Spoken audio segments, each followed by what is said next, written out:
Water. Okay. Check.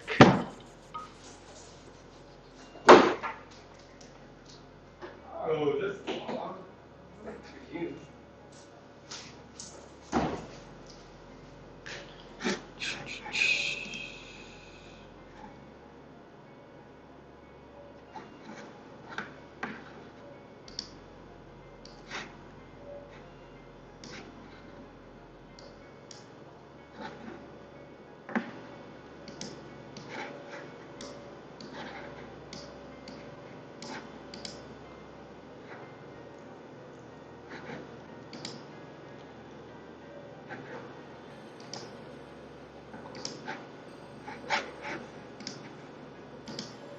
Oh crap, I didn't save it. Save. Save.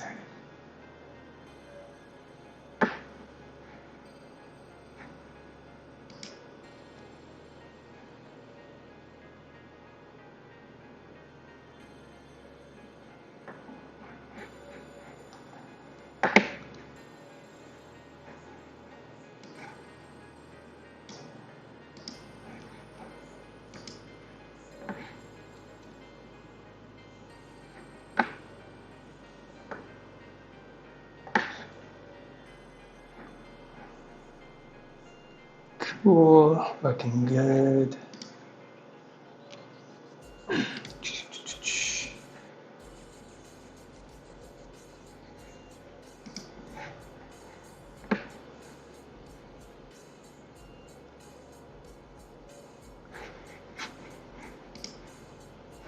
Where's the chat? Cool.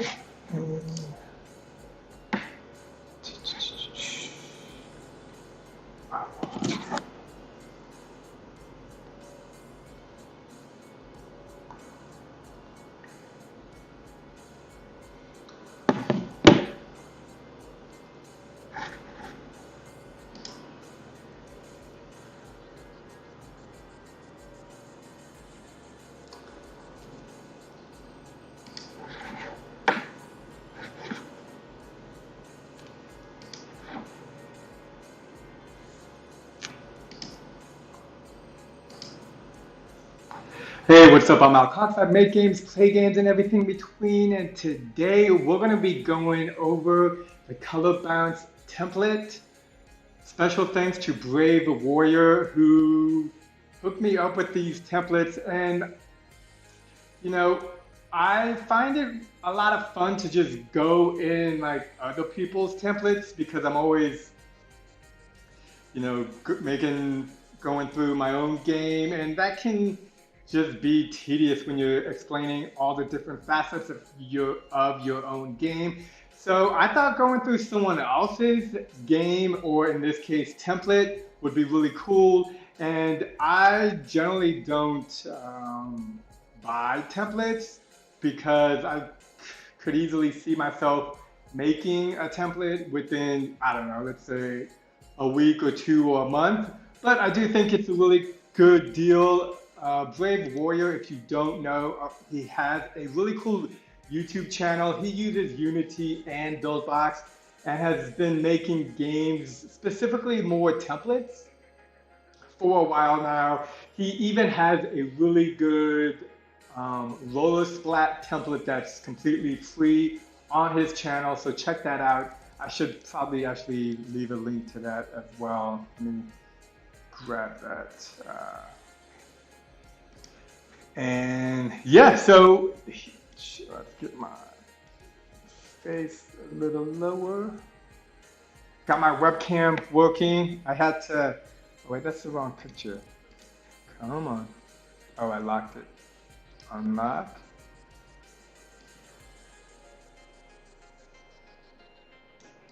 Where, there it is. There we go.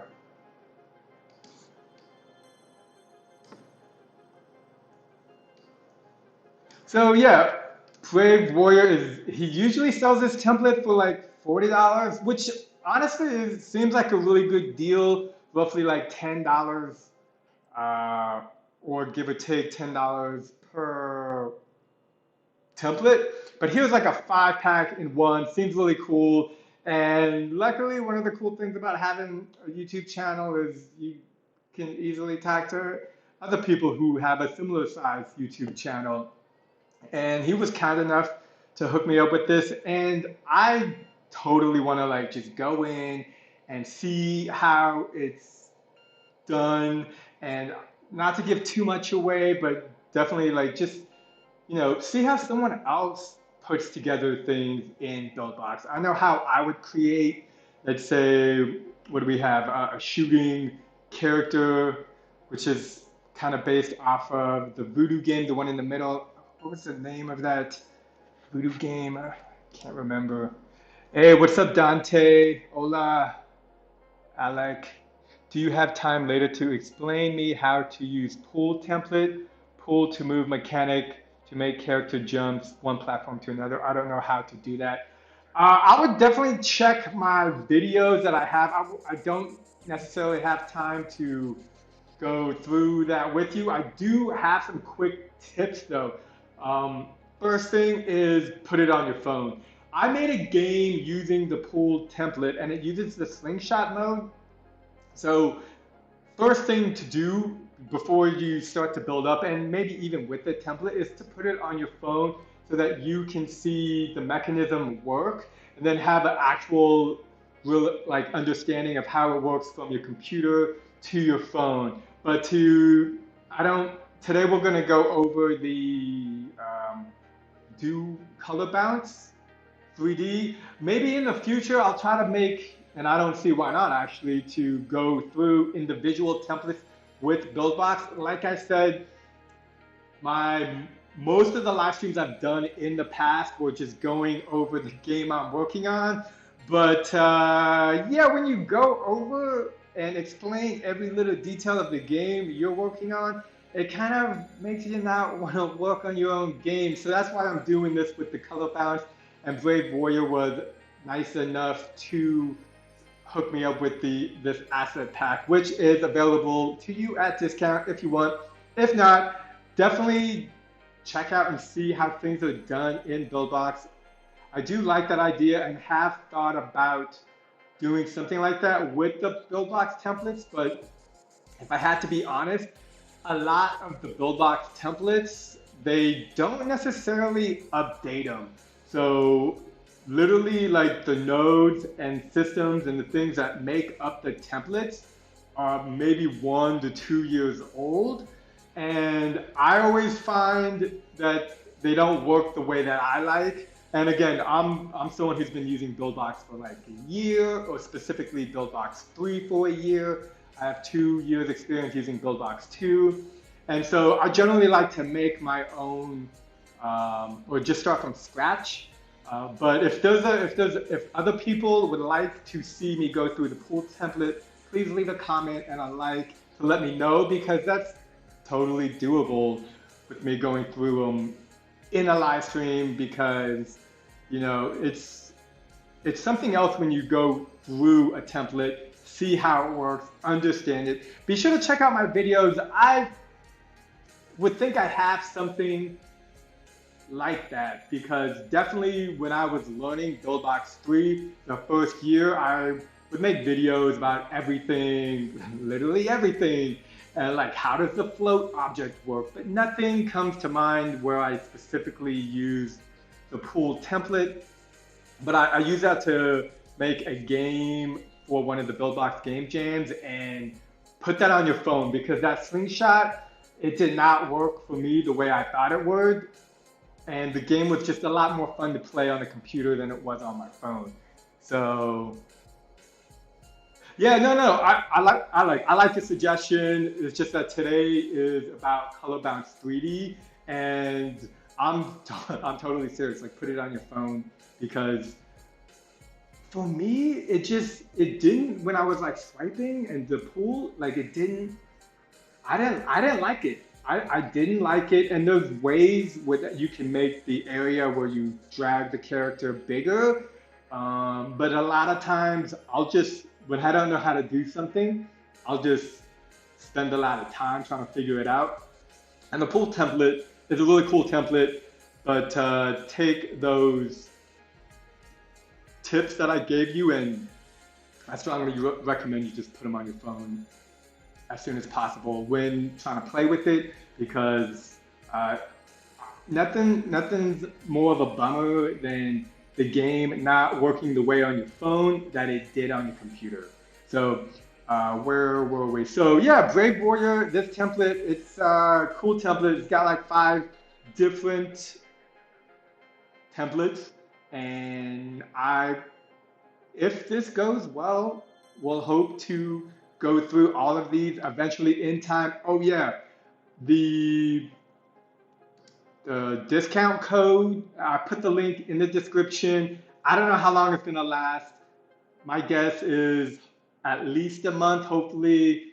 And yeah, so let's take a look at this. Get some music going.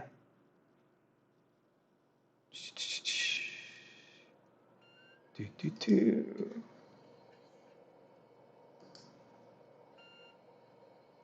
And this computer.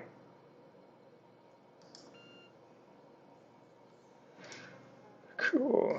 Das Cope.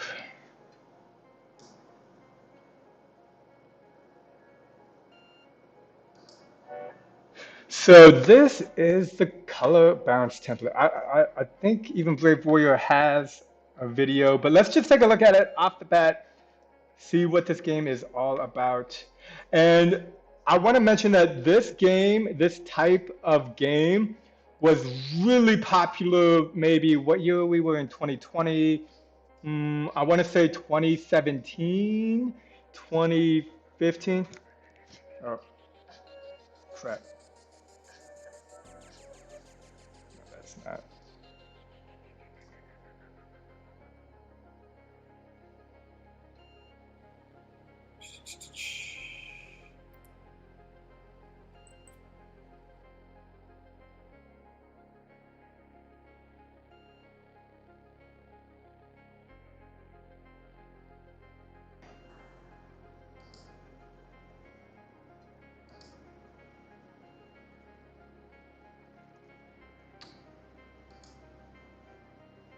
All right, let's clickety clack. Gotta click all these buttons.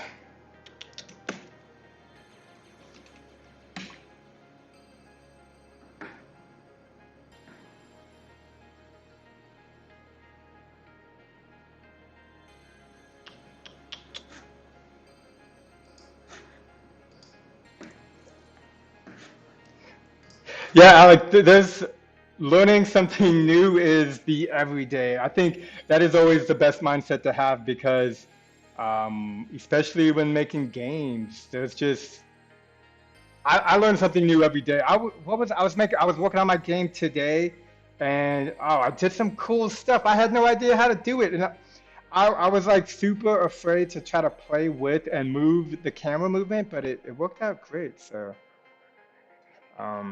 Yeah, so this kind of game or something like this. So I play a lot of mobile games all the time because why not? Well, I guess specifically, I really like hyper casual games. I like the way it's very simple but engaging, and it only takes like minutes of my time instead of something like back in the day, Warcraft would take hours upon hours. So, okay, um, got a bunch of ideas looking. Oh yeah, yeah.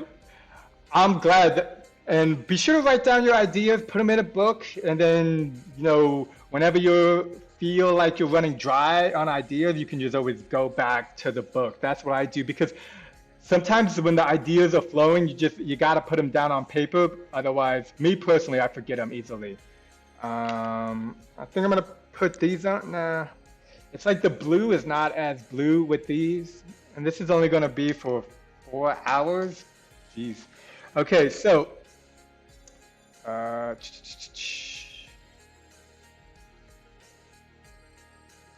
this type of game was super popular, and let's take a look. Oh, bug issue. I'm gonna do this every time until Buildbox fixes this bug. But if you have a Mac and dual monitors, I got this dope big monitor right now.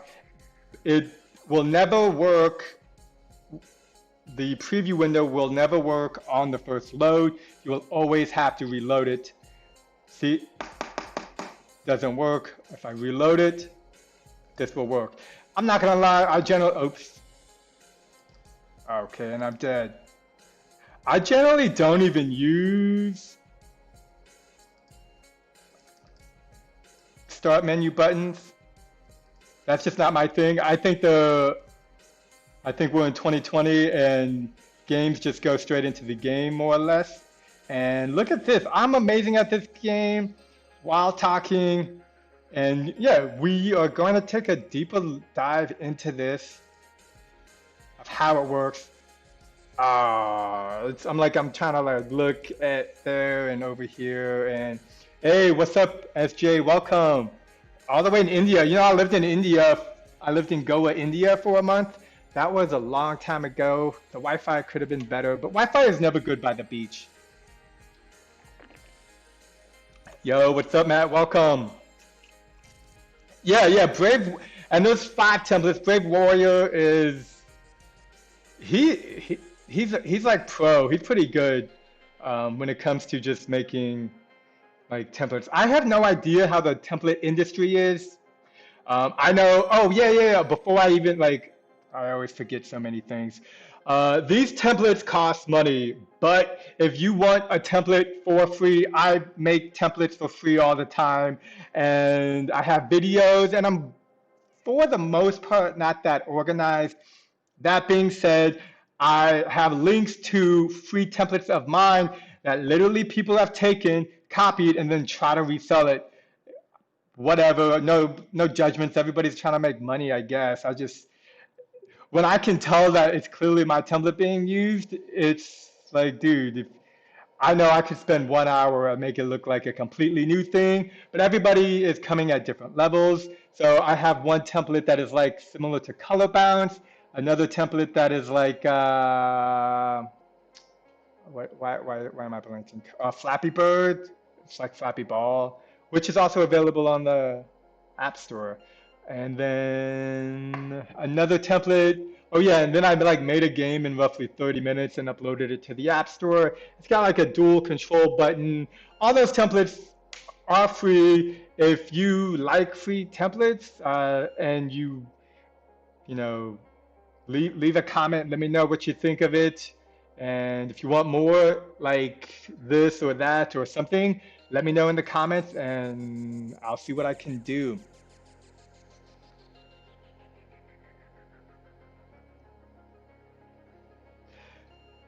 See, Alex says, sure, it's a good idea to practice that every time.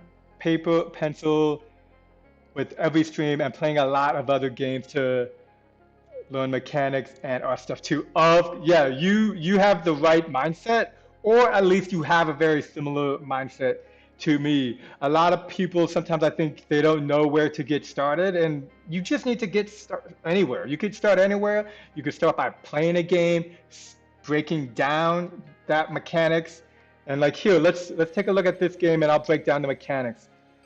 Luckily, I got my start-ish on YouTube playing Buildbox games and reviewing the mechanics. So let's do that right now with Color Bounce 3D. So the ball looks like there's about 3 seconds before you start. You have to click on this button. That's not a thing that I like, but I didn't make this template. Brave Warrior did, and we're just analyzing. So you click it, yellow is good, green is good, and then you just have to tap it. And every tap rotates the ball. Let's check it again. Every tap rotates the ball, and you can even rotate it before the game begins. So that's a cool thing. Oh, and then this bouncy pad looks to be universal, in which any color could bounce on it. This is going to be yellow, and then you tap for green, tap twice. And like these games is very the style of how hyper-casual games were. Sorry, I'm like trying to talk about the history of hyper-casual games while playing a hyper-casual game. This is the style of the games being made 2+ years ago, where it's kind of endless. And if you're new to game development, I strongly encourage trying to make an endless game. A lot of people, when they jump into Buildbox, well, not a lot of people, I guess maybe a lot of vocal people, they jump into Buildbox and they want to make a multiplayer first person shooter, but they don't know how to make a box jump. So you gotta realize where you want to go and what you can actually put on your phone today, because that distance is going to be achieved one day at a time. That's how it works. So, some people can figure out tips and tricks that will help them move faster. Others, like myself, go a little bit slower. That being said, I'm not going to stop, so it doesn't matter how slow I go. SJ, should we publish games ourselves or should we catch a publisher?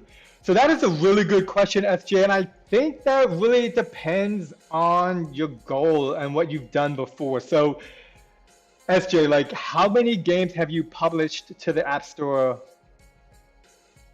yet? I think if you've published, so in my mind, it's something like this, and this is just how it is in my mind, because I always try to imagine the more difficult path, so that when I do the more difficult path, anything that is easier is unexpected and a surprise.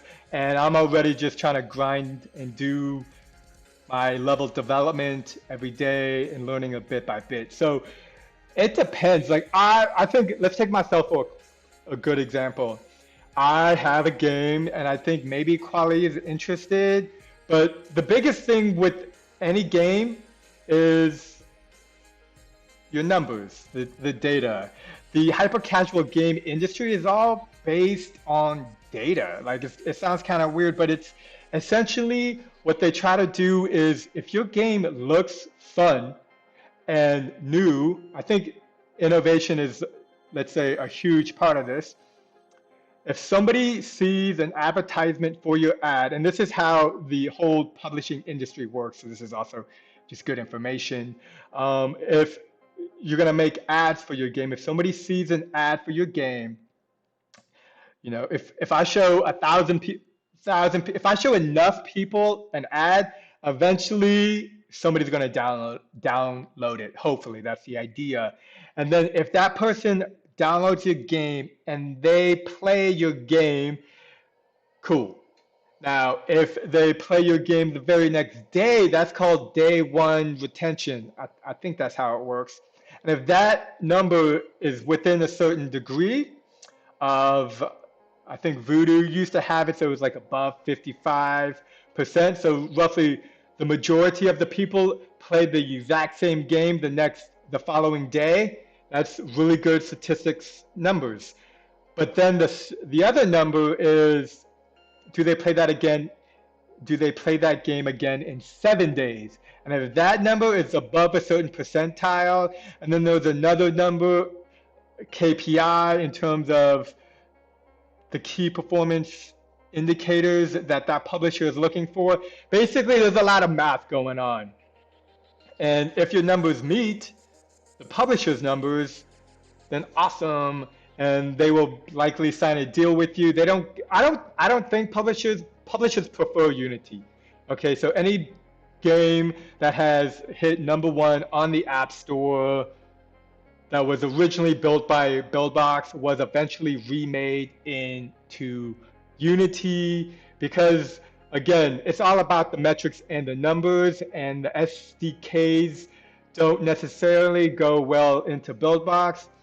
And then it's also a mass consumption. If everybody uses Unity, then big publishers, if they're going to give you $1 million check, they're going to want you to use Unity. That being said, if you meet the numbers with Buildbox, you'll be able to essentially just write your own tickets. So it's all about meeting the publisher's numbers, and that's the truth. So if you publish yourself, the thing is you got to get somebody to download your game. I've been doing live streams. I've done 25 plus live streams on the game that I am making right now on live stream. And I think I've gotten 20 people to pre-order it. That's nothing, by the way, okay? That's nothing. No, like nobody is pre-ordering my game even though I'm doing these live streams. And I could probably go to my Facebook and ask my friends, but I'm not at that level of marketing right now. Right now, I get lost in the fun of creating and making something, and I don't really want to worry about trying to get people to pre-order my game. The link is in the description. Check it out. I have 21 right now, but and then the reason you want to get people to pre-order your game is, let's say you can get 1,000 people. Like hypothetically, I get 1,000 people to pre-order my game. When the game launches, Apple's going to notice 1,000 people have, for whatever reason, downloaded my game. And generally speaking, the vast majority of games that get published on the App Store, let's say 20 people download it. Like, basically, if you publish a game on an App Store, nobody downloads it, that's just called a competitive marketplace. So if 1,000 people hypothetically were to download my game, then Apple, fingers crossed, will see that. They'll take a look at my game. They'll actually see it. Whereas if 100 people download my game, maybe they won't see it, and so they won't notice it. But if you get like 1,000 people, then they'll be like, hey, what is this? Let's take a look. And then they'll, review it. And if they like it, maybe put it under new games we love. Maybe. So whether or not you publish by yourself or use a publisher, I think what I'm going to do, and this is just example for me, I think everyone needs to try everything and see what works for you. I think I'm going to see if I make Quali's numbers. If I do, cool. If not, I'm just going to publish it myself, because honestly, as much fun as I had doing, like, the game I'm working on now, it's really cool. But, man, like, working on the same thing every day, it reminds me why one, I'm checking out Color Bounce 3D. We got a lot of messages. So SJ, basically, I would try a publisher.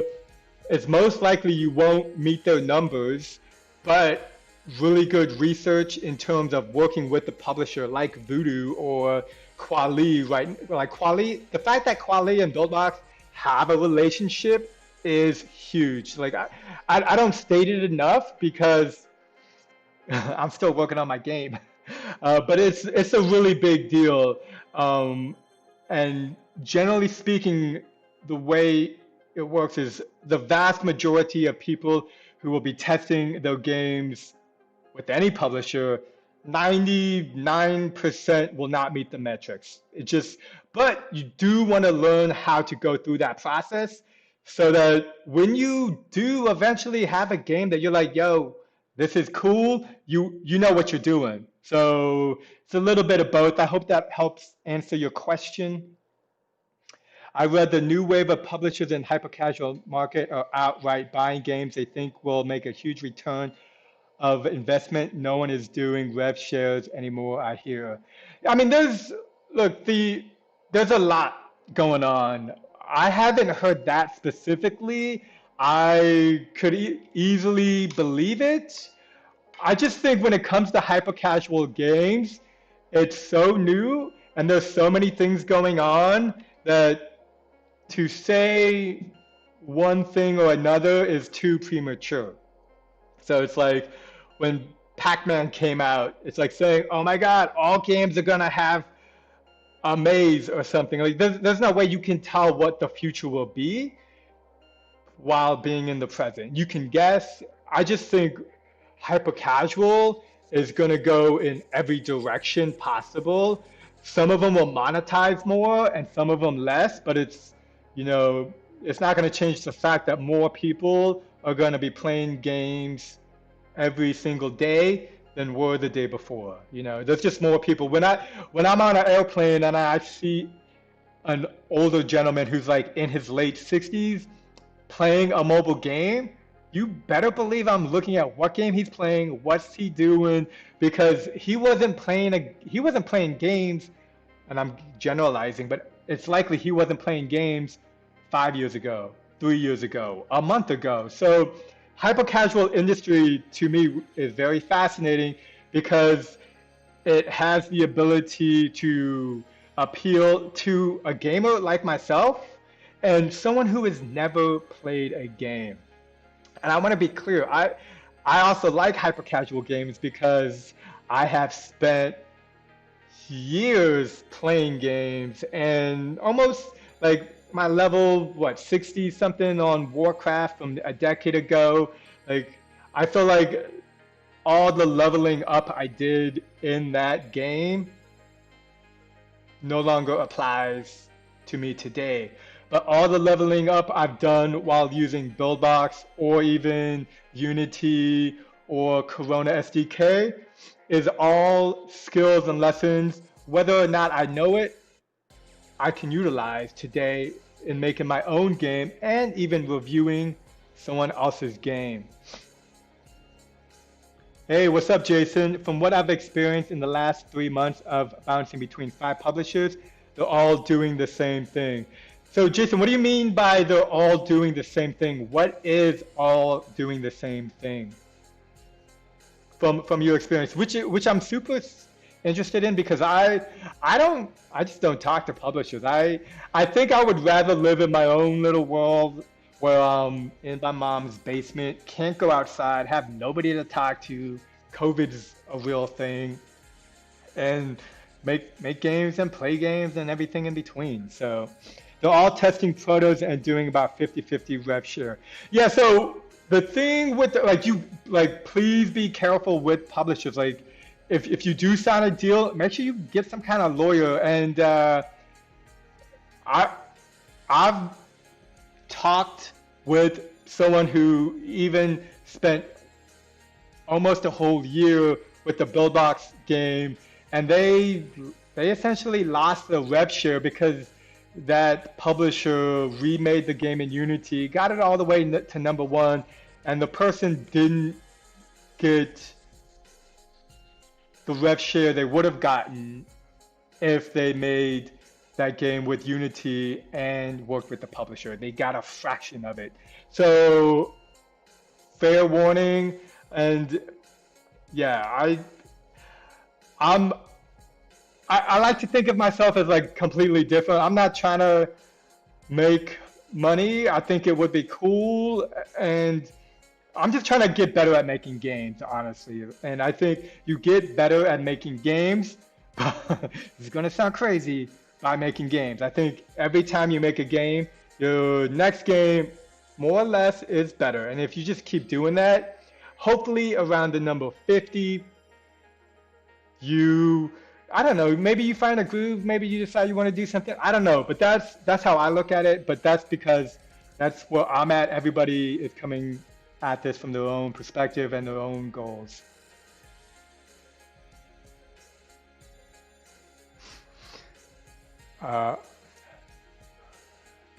ALW says, publishers just have way too much leverage, I feel. There's nothing stopping them from seeing a game with huge potential and taking the idea and doing it from themselves. Yeah, well, and let's be clear. A lot of publishers have their own in-house team. And to be fair, if you understand how the world of game mechanics and the copyright laws work, I find this fascinating. Okay, just copyright. People, you can talk trash about it, like, oh hey, I came up with this idea, or you can, like me, be fascinated by it. The fashion industry also has something very similar, and that's why companies like Uniqlo, H&M, Zara exist. Is because somebody like Versace or Gucci, who has hundreds of dope Italian craft made experience in making something, can make something, and then literally an H&M can just copy that idea and but like these are two different type of products, but that industry also has a very loose regulation in terms of copyright. So like yeah, I also think a lot of people believe that their idea more or less is like never been seen before, and that can totally be true, but that may not mean a great level design. That may not mean good transition or nice color palette. So that's why I always recommend trying to make an endless style game, especially if you're new. Because if you make an endless style game, and I think a really good example of a Buildbox game that I played recently is called Running Monsters. Is the dude did a great job. It's a super simple game. I think the jumping mechanics, like I don't know if he ever sees this, but send me a message because I would totally spend a day trying to help him on the jumping mechanics. But overall, the FBX, the colors, it's like if you can get an endless game to be fun, then you can have a game and add levels to it later. And maybe if I ever stop talking, I'll try to make levels in this game. But yeah, let's see, ALW says, take your idea, build it, put the marketing dollars behind it, and keep 100% of the profit. That scares me. Well, you don't get the marketing, so publishers have lots of experience marketing. That's essentially what they do. The equivalent is if you have a great book idea. It's the same thing. You can self-publish that book. But if you get Penguin Book House to publish it, they have 100 years of experience. And literally, that is why I have a YouTube channel. So that when I grow and learn and continue to make games, I can build up some kind of knowledge in terms of both. I like to make videos too, so I try to split my time between the things that I like making videos and making games and playing games. So Alec, I don't want to be rude or impolite, but was wondering, do you get paid for reviews of other games? Because it's logical to me. So yeah, no, Alec, great question, and people ask this all the time, and if anything, I apologize because I don't think I explained this enough. And it's mainly because I don't like to talk about myself and say how I'm here doing what I'm doing or whatever. But essentially, no. The answer is no. I make no money. I make no money. If I had to say roughly how much money I make from YouTube and my games a month, is less than like $50. And even I was like looking at my YouTube revenue numbers, it just keeps going down, but that's whatever. I'm not doing this for the money. I make like nothing. And I think there's some kind of hype that, oh, you just make one game and then you can make $1,000 a month and you're doing great. That's not been my experience. I think if I spent time to try to make money, I could. But I also believe I could do anything I want. But that's not my goal. My goal isn't to make money. My goal is to make games. I can tell you from the people that I've met, just having a YouTube channel, I'm in a couple different game dev groups. Not a lot.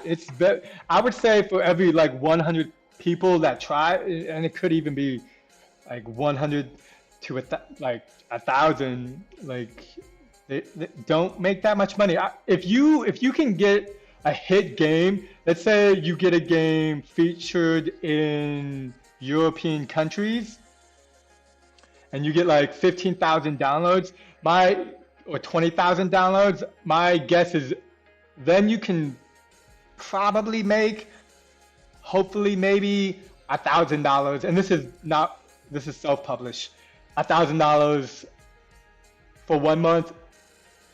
Yeah, that sounds like a good bet to me.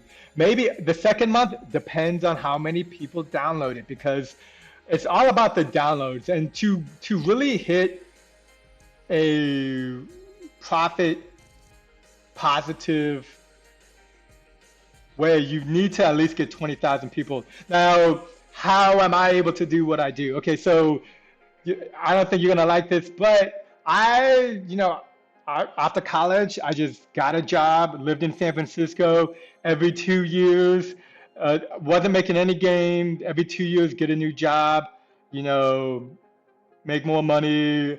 And then at the end of it, I found myself making like 6 figures, living in New York City, trying to keep a job that I didn't care about, okay? And that being said, for a decade, I saved money. I saved money for a decade so that I can have the freedom to be creative.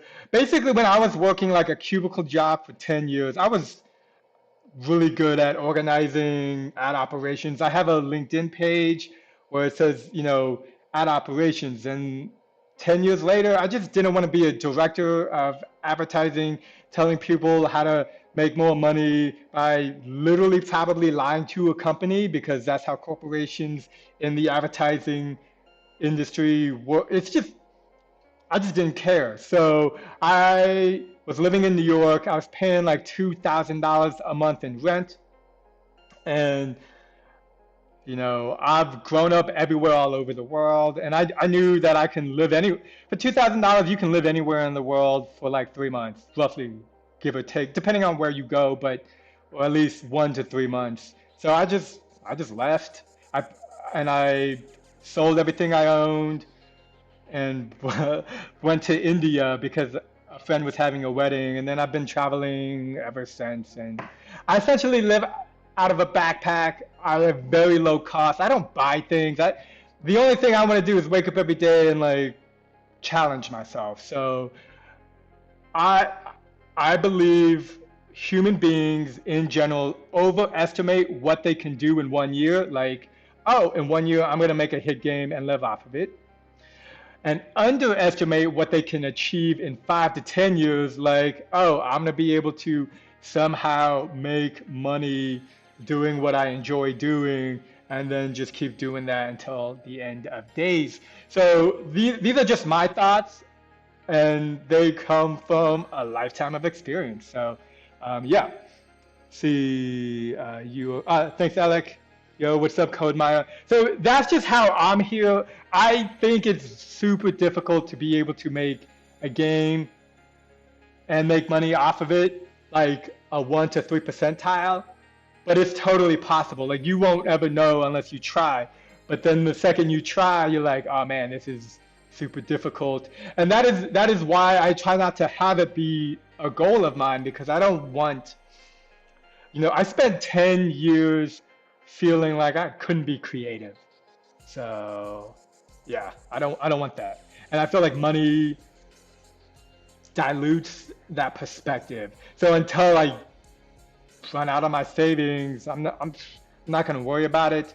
And yeah, if I could, if it wasn't for COVID, I would probably be in the Ukraine right now, living there, less cheaper than New York. But because of COVID, I don't think COVID is gonna go away until like the end of 2021. So, make the best of it. I got my health, try to exercise, and try to make and play games and everything in between in the meantime.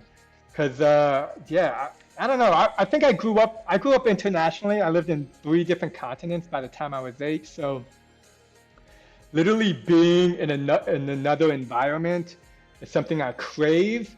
And being stuck in one place just tries to make me be very grateful that I have my health and all these things. And I get to make games, and I can message Brave Warrior, and he's like, oh yeah, man, that'd be great if you do this. And I was, I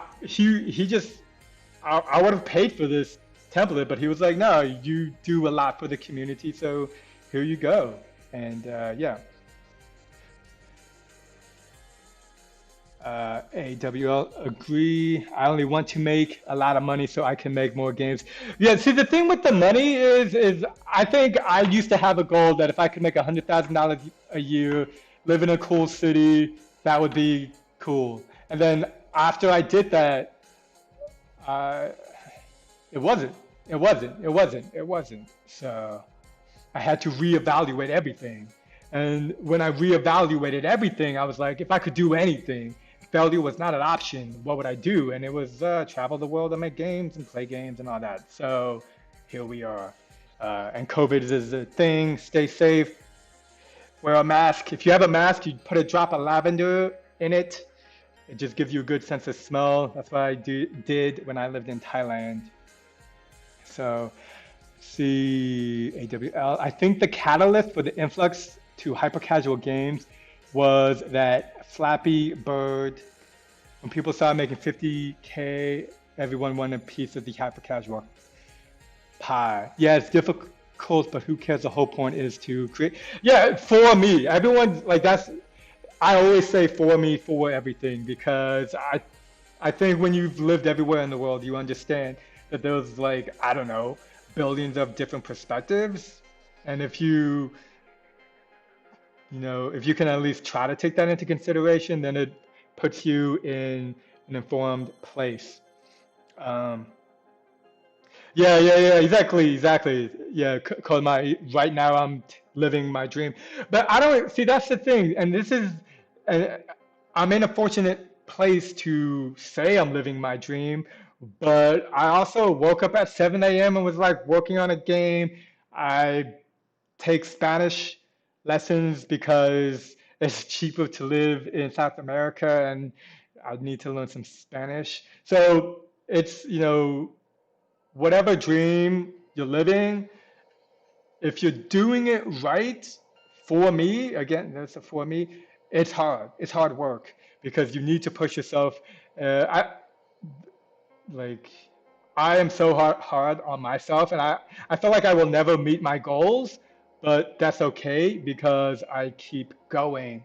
I keep trying and I just redefine, you know, it's all about adaptability. In the world of 2020, COVID, presidents just being whatever, the ability to adapt and move forward is more valuable now than I can remember in recent history. And I've been around on this blue ball for a while. So, okay, let's get back to this, see how this works. Um, you guys got the idea of the color bounce. And let's take a look. So we got this one. These are the objects here. And yeah, okay, so we got one scene here. We got this as the background items, decor pillars. So notice here we have these balls. It looks like this is green. So this is, oh, these are particles. That's what it is. So these are white particles, red particles. But this should be, I'm curious to dive in deeper, but let's take it one step at a time and explore the scenes. So here we got red, and this says platform. So here are the platforms in the different colors. And then it looks like these are just different sequential color variations in the scene. Let's go back here. Now I'm going to remove the main menu. In my humble opinion, modern hyper-casual games, I mean, I guess it's 50-50, but yeah, I would say 50-50. Have like a start menu. Some of them just have a button and then you're playing the game, which is something I want to set up for this, just to see if I can do it. Like a lot of times when I'm in Buildbox, I am like, I don't know what I'm doing, and then I'm like pokety poke, and then something cool maybe happens, and you do that enough time, you just learn how to poke in the right places, I guess. So we got the world, we got the game UI, here's the score. We got this ready, yep, auto hide, that makes sense. Main menu, I don't, ooh, cool thing. I just learned about some hotkeys, so let's just go through that for a quick second. Hotkeys here. Here, if you hit the number 1, look up over here. I'm gonna try to make some videos. I've been doing these live streams more just because It's kind of more engaging, honestly, than just making videos. And I really do like making videos, though. So, but hotkeys 1, 2, 3, 4. So here is 1, which is this one. 2, 2. I guess maybe you have to select something. So this is 2, 3, 4. So basically, you can have an object, and let's say I want to change the scale, hit the 3, or maybe I want to move it, hit the 1. I've been using Buildbox 3 for a year plus, and I didn't know about that until, was that yesterday? What day? Today's Wednesday. So, hey, CodeMeyer says, hey, let's connect someday. We can create something together if you want, because CodeMeyer is all about games and game development. Yeah, CodeMeyer, feel free to reach out to me on Discord. Instagram is a good one just for like messaging, like, yo, what's up? That being said, I generally try to fill my time with my own creation, but I am hoping to finish the game I'm working on soon, and then once I'm finished with that game, it'll give me free time to try to figure out what I want to do next. I usually like get involved with something, like making a game specifically, and then that becomes my focus. And then when it's not, then I'm like, oh, what's going on? And then I pick another focus. I think you get what I'm saying. So yeah, feel free to reach out. Instagram or Discord are generally the best places. And where were we on this game? Oh yeah, so these are just switching. So, and I kind of also wanted to add like a finish. I'm not sure how to do that yet. So let's just explore what we got here. So whoa, this has a lot going on. Oh, and then also command. So this is like command shortcut key 1, command shortcut key 2, 3, 4, 5, 6. I think you can get a general gist of how this works. I don't know if I find this one as useful. Again, I just discovered these yesterday, so you're gonna have to give me some time to play with it. Let's see what placeholder is. Okay, so placeholder is just a placeholder, but it's a character. And where is the character here? Oh, damn it, I was trying to kill this bug. He got away.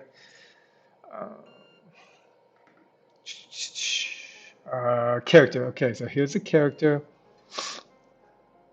I'm gonna click this button just to take a look. So okay, cool. Here is no, this is the start block. It's always interesting going through someone else's stuff because you literally have no idea. ALW pre-ordered Ball Meets World game just now. Thanks, man. I super much appreciate that. You are number 22. I urge others to do the same. I got a jet rest on. Yeah. Take care. Thank you so much. It's a game I'm working. I might push back the launch date because that's what happens when you make games. But we'll see. Right now, let's focus on color bounce. The main rotor. Okay, so we got receive nodes, dead. Okay. And then explosion. Oh snap, these are custom. Okay, so whenever you see green, it's generally a custom node. This is like JavaScript or something. I'm pretty sure Brave Warrior knows how to code, so I don't know how to code. When it comes to coding, I literally just message multiple people on Discord, and then usually nobody gets back to me, and I find another solution. Or I have some good friends who are developers, and then I'm like, okay, we're gonna sit down and do this. But usually, if something requires coding, I just don't do that, and I do something else. So this is cool to see. It looks like there's a send node somewhere. Man, I need a haircut. I haven't had a haircut in 2 months. The last one I got was an illegal haircut in Bogota, and I don't know where to even go to get a haircut here. Maybe I could do it myself. I don't know. Um, anyways, main rotator node. So this gets created. It's a dynamic character. I did not expect to see that. These look to be all standard. The collision shape is a sphere. Mm. And the shape is actually smaller than it looks. I'm gonna take a look. Oh, let's try the hotkey. Command 2. No, Command 3. Okay, so I don't see it here. Uh, Command 2. No, 3. Command 4. 5. See, I don't see this hotkey being as useful, but lately I have liked hitting this button that says always shape always visible. It's and this is because I create a lot of invisible type of objects in my game to do a multitude of things. But so this is always active. I don't know if this is always clicked. Um, yeah, okay. So we got touch. So this is the touch, and then this does the rotation animation. And so this rotates this object. Okay, okay. And then if collide with platform, position animation linear. So -2. So if this player collides with the platform, move it up, move it Z -2. So that means move it forward. If collide with the platform, spawn circle effect. I don't know what that is, so let's take a look and see what circle effect is. Again, this is a template that is on 25% discount by Brave Warrior, who, in my opinion, is a better Buildbox developer than me. Um, one, because he can code and he's able to just sell these templates. That's cool. I don't even know how to do that. Okay, what do we have here? Okay, we got I didn't main rotor. Okay, so this is the main character, and in the main character we have these objects called blue, yellow, and green. Wait a minute, are these the objects? Oh man. Going through someone else's template, I'm not gonna lie, I thought it was gonna be easy. It is not. I'm like, okay, so if this is a if collide with yellow at a point, okay, but if collide with anything else, uh, game over. Oh, nice. Or ascend. Oh no, both game over and send. I also think this is a really good time to mention Smart Penguin, who's another great content provider on stuff on Buildbox, because I think I was watching one of his live streams and he actually shows a more quicker, simplistic way to do this kind of effect using signal thresholds. I definitely have it on my list to watch because I want to know how he does it so that I could do it too. That sounds super familiar. Okay, so yeah, no, Small Penguin makes tutorials like I wish I could make tutorials. I tend to just do my own thing and like try to explain along the way, but his videos are just like super clear and logical. It's clear you can see he has a lot of knowledge specifically around coding and how it works within the Buildbox universe. Let's get back to the main. Yeah, Code Meyer, I completely agree with you. Hit that like button if you think Smart Penguin has amazing tutorials. Or and if you don't know Smart Penguin, I'm glad you know now. Smart Penguin, Buildbox, YouTube, Google search or whatever. Okay, if collide, platform, affected asset platform. Oh, these are platforms. Okay, so if collide with the platform, that's this starting platform. This doesn't say anything. I kind of want to go here, hit that copy, and does this have an end? Where does this end? It ends there. Okay, let's go here. Grab this one, delete, paste, move this. Snap grid, also hit that. Leave a comment if you don't know about SnapGrid or if you do know about SnapGrid. SnapGrid is something I had someone call, Vlad NV, who is on Discord and on the Buildbox forum? No, Discord place. Super helpful. He helps me out a lot all the time, and from what I can tell, he helps a lot of people out. But um, he told me about the SnapGrid. I lose focus of what I'm doing sometimes. SnapGrid, Snap Mode. It's like I don't even know the name of it. Snap Mode. And what Snap Mode does is, if you go to the 3D world, you can change the grid size, and then it basically just like snaps items in place. So I feel like it's not, did I unclick it? Because it didn't feel like it's working.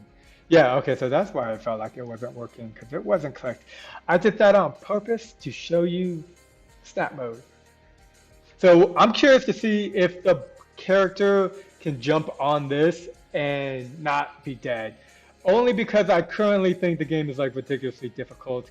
And if I'm going to be playtesting this, I want an easier way to playtest it. And adding this platform, assuming it doesn't kill the character, will be a great way to playtest moving forward.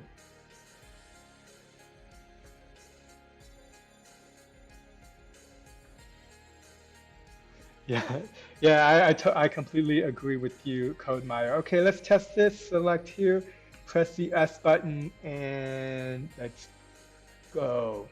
So blue, green, what else? So get blue, green, and let's see what happens. Okay, so cool. So I'm gonna be using this as a kind of like a barrier to help. Hotkey 2, yes. And then I'm gonna hold Shift. See, this is a great thing about great thing about my live stream is I try to explain everything I'm doing, which is also why it's super difficult to make a game while explaining everything you're doing. So I'm holding Shift down because when you hold Shift down and move it, it keeps it at solid angles. Maybe, yeah, maybe. I don't know. I feel like that's not. Yeah, it is. Okay, cool. Look at that. It's off by 0.26. Stuff like that bugs me when things are off by like a tiny bit. But luckily, we can change it at will. Okay, where were we? Main rotor. Yeah, so you touch it and the whole thing rotates. And when the whole thing rotates, there's these balls attached to the character. So essentially, the character is this invisible ball. Okay, and notice this cube is, I don't know what that cube is. Sphere.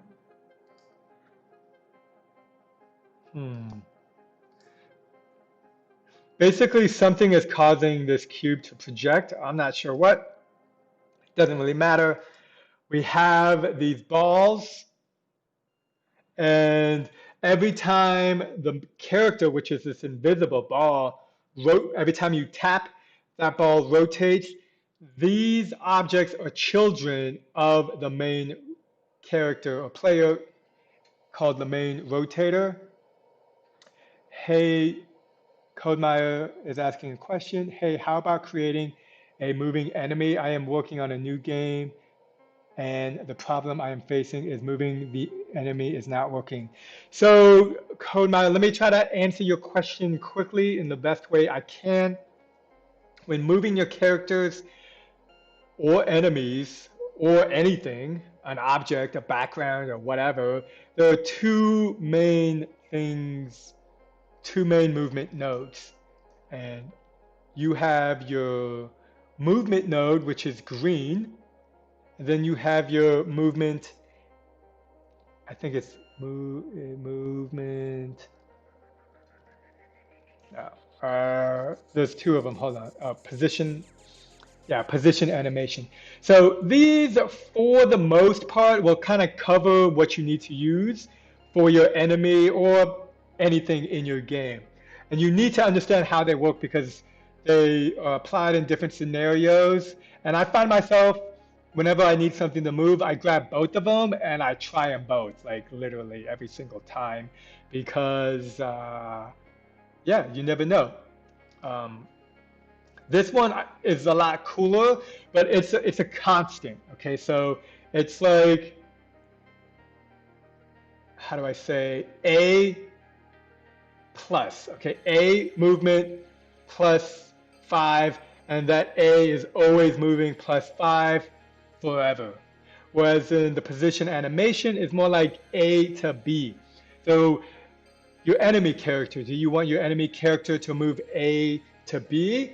Or do you want your enemy character, once your character gets close, maybe there's a wake up spawner and your enemy just move away?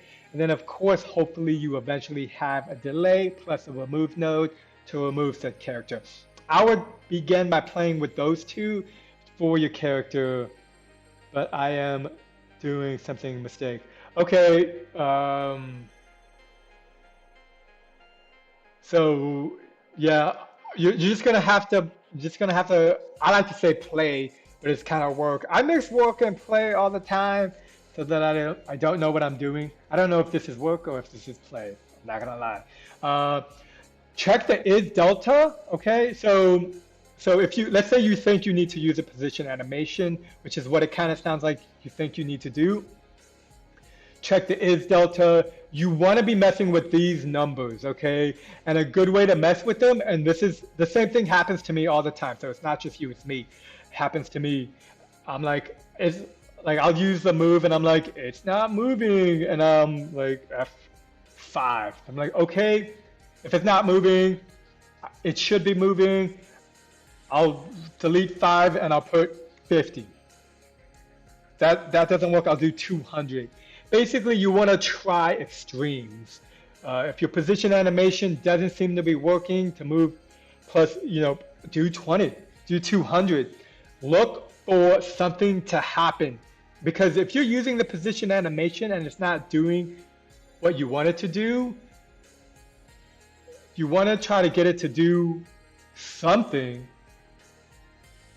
and then try to bridge the gap between it doing something between doing what you want it to do. This is my trial and error process, and I think it can work, because if you have the position animation and you try Y200 and it does nothing, well then I don't think it's the position animation. A lot of times with Buildbox, I always ask myself, is this me or is this the Buildbox? And I always want to blame Buildbox, and to be clear, if I hit this play button right now, oh, that worked. That wasn't supposed to work. But this button doesn't work. But this is Buildbox. Like, I know that for a fact, but what was I doing? Oh, I had a wake up spawner. And if you have a wake up spawner, this could be your reason. And I felt so silly and kind of stupid, but where I felt silly and stupid, if I say this right now and it helps one person, then it doesn't matter. It's worth it, right? So what I was doing was I had a wake up spawner, and I had something like wake up at 1,000. I wasn't caring, right? So like, and I had a wake up of 1,000, and I did this, right? So and I was literally creating a QuickTime screen share, writing down the notes. I was like upset at this bug that I thought was Buildbox. I was gonna like, message Sean with the with the video, with the stepped process of what I was doing. I basically had everything to be like, yo, Buildbox is broken here, which I generally try not to do, but I'm trying to incorporate that more into my workflow. Um, but it was the wake up spawner. I had the wake up spawner the same distance as I had the distance the same as a sleep distance, and what that meant was it activated the position. I think I was using a movement node or a wave node or something, and yeah, it activated it and then it turned it off. So I had told it to do exactly what it. I had told it exactly what to do. It had done it, but it was my mistake. So if your movement node isn't working, try other things. Try a rotation node. Try like a scale animation node. Like get it to work in some capacity in the way that you would like, and then go from there. So that way you can have somewhat of a better foundation. The problem I'm facing right now is the collision shape acts like static. Well, a couple of things you can do there is here, set physics, I find is a good one. Set physics. So in my game, and then again, I think I had objects not responding to an if collide because I had a wake up spawner. So basically what I'm saying is I looked into every little detail of the object, and I just kind of like, I literally trialed and error. It's, if it sounds tedious and monotonous and something nobody wants to do, that's because it is. That being said, I tend to find myself doing all the things nobody wants to do because I'm not messing around here. I'm making my own game. So, and when things don't work the way they supposed to, I do one of two things. I move on, I find another way to get it to work, or I break it down until I get frustrated enough that I move on, and then I go back to it. So if you can't figure it out, like, be okay with that. Be okay that you know something is wrong. Try to recreate it in a completely new scene or completely new template, because trust me, I know the frustration. I have it every day when something doesn't work the way I want it to, and I have to balance moving on, trying to understand it, or doing something else. And if you can learn how to do this on a daily basis, that is much more of a superpower than learning how to move the object you want to. Because you're essentially teaching your mind and your experience to learn and grow as you learn and grow. And that, my friend, is invaluable. That can teach an army. That can change everything. So understand that you are in the grind, you are in the process, and that no matter how frustrated you are, unfortunately and fortunately, you're going to learn something whether you know it or not. I tend to forget everything, so I'm always learning the same thing on the, so that's something that I struggle with daily. And you just kind of learn to live with that struggle, and you get better at it. If you expect immediate results, you will be devastated and maybe not want to try to make games anymore. And it's not, making games is not for everybody, but you can learn how to deal with that process and slowly grind through the process of learning, then that's huge. That's the stuff they don't teach in schools, or maybe they do teach it in schools.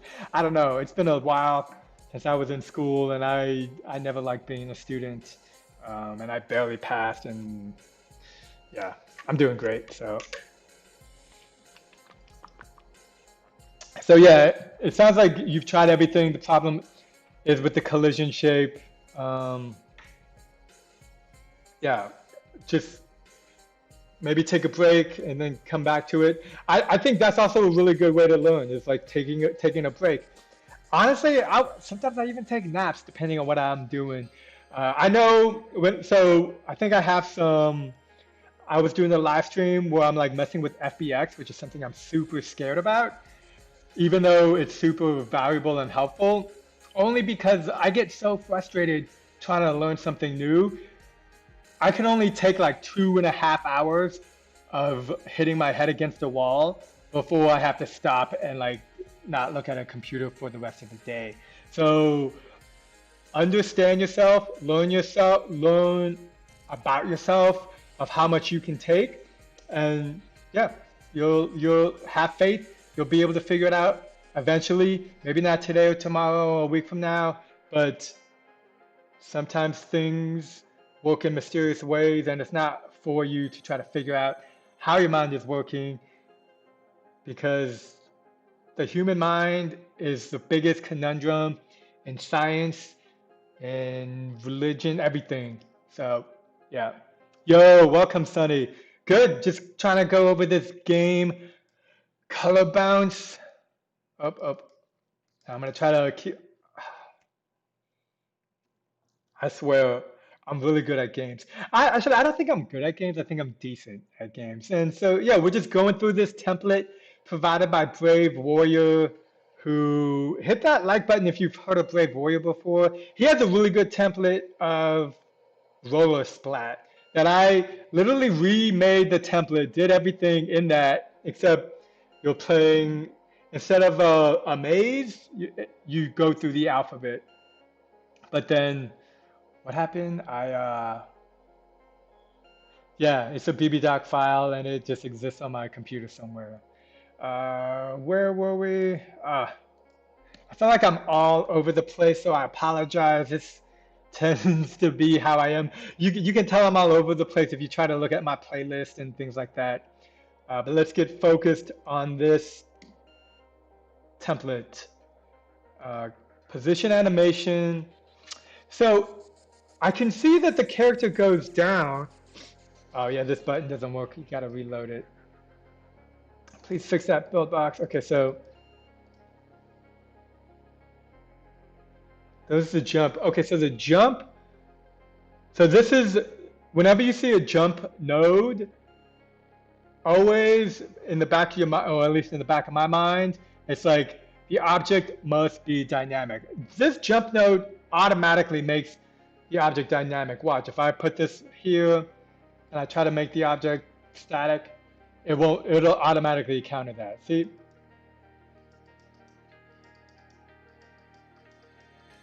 So the jump node is always dynamic. Anything it's connected to will make it dynamic. I think the jump node is the only one that does that. The movement node, yeah. But like, how is this object moving forward? That's what I'm missing. It's moving up and down. Oh, position animation. So it moves it up to, hold on, let's go here.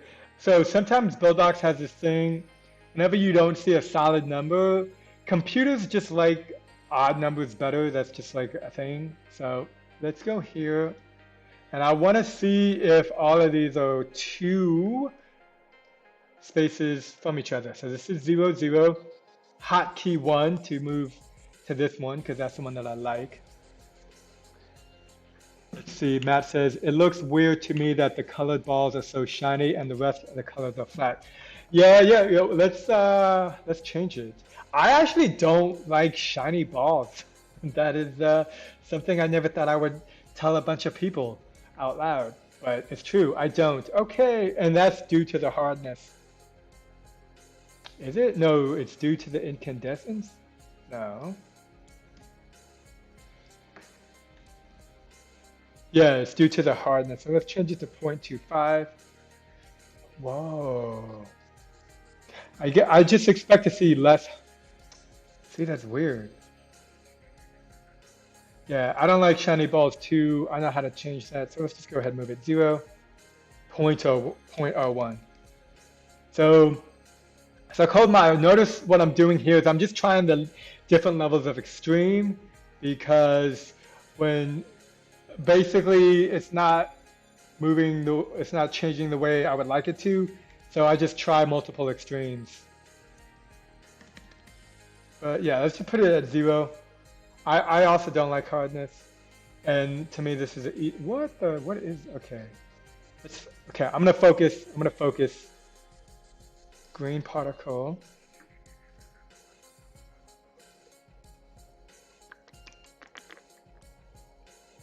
Why is it still shiny? Oh, because this is a particle. It's not the actual ball. Duh. Gotta pay attention to what you're paying attention to. Okay, let's go here. Okay, so here are the balls. I'm gonna go through this one more time. I think it makes like good sense, but just in case you just arrived. We have 4 different colored balls: red, blue, green, and yellow. All these balls are children of the main character named Main Rotor.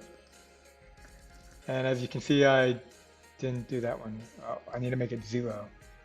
I want to change properties of the object, but I don't want to go into the node of the object itself. So I'm gonna select this button. I wish sometimes it like says I don't even know the name of these, but selecting this one, maybe not. Select this.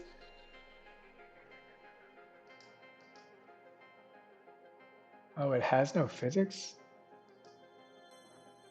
Alright, whatever. I'm gonna go here, go to hardness at 0.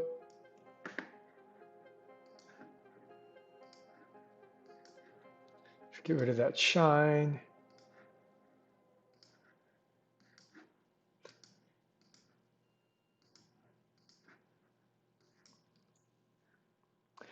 CodeMayo asks, am I going to publish this game as well? So I am not going to publish this game. This is a template that was created by Brave Warrior, and he's currently selling this template on, what was it, Gumroad? Gumroad. But luckily, I kind of know Brave Warrior, and I just didn't want to. Honestly, I didn't want to like live stream me making my game because what I'm doing now is I'm trying to explain everything I'm doing. And when I make my game, I do the exact same thing. So feel free to check out my other live streams. But I essentially explain everything I'm doing, why I'm doing it, my thoughts on it. And it's a lot. It's a lot. Like even now, I'm a little tired from talking. I don't even know how long I've been talking. I have really tough time keeping track of time. I like literally if I know what month it is, that's or what day, that's a huge thing. I don't even know how long I've been talking for, but oh wait, I started at 2 because I started on time. I had a whole intro. I was prepared. So I've been talking for like an hour and a half, and I just go into the details of how everything works because if anybody knows how difficult Buildbox is when you first get into it, there's not a lot of material. You know, most of us know Smart Penguin. Hit like if you like Smart Penguin. He gives great tutorials. But before he was giving tutorials, I was just doing all these kinds of things. So I don't know. I think I do a good job in trying to explain the little details of why things are the way they are. Yeah. So where was I though? Okay. Oh, look at the balls. Less shiny now. Oh, hit that button. Saw one of your videos. One guy. Yeah. No, look. One guy published a game. Same thing happened to me as well. Yeah. He published it. I know at least of 3 people who have done that, and I put those templates on the internet for free, and my goal is to help people learn with those templates. If somebody tries to sell it, like unless I come across it, I'm not gonna like to me that is not how you make money. Like if the person is able to make money selling something that I've created, then that itself is amazing. But I personally don't think like the maximum somebody's gonna make is like $25 or something. And I make that much off of YouTube a month, so that's not like I don't see the value in it. And if somebody does that, I hope they learn that process. But I think it's more valuable to create and do your own things because you know what is that saying? It's like something Gary Vee says, like somebody who doesn't know the difference may spend $15 on a template, but somebody like me, I'm gonna know that was built off of my template. Like I can see it, and I did that in 2 hours in Colombia when I was locked down in an apartment because I couldn't go outside. So it's just different perspectives, and I just try to be open that there's always going to be perspectives that I couldn't imagine because that's life.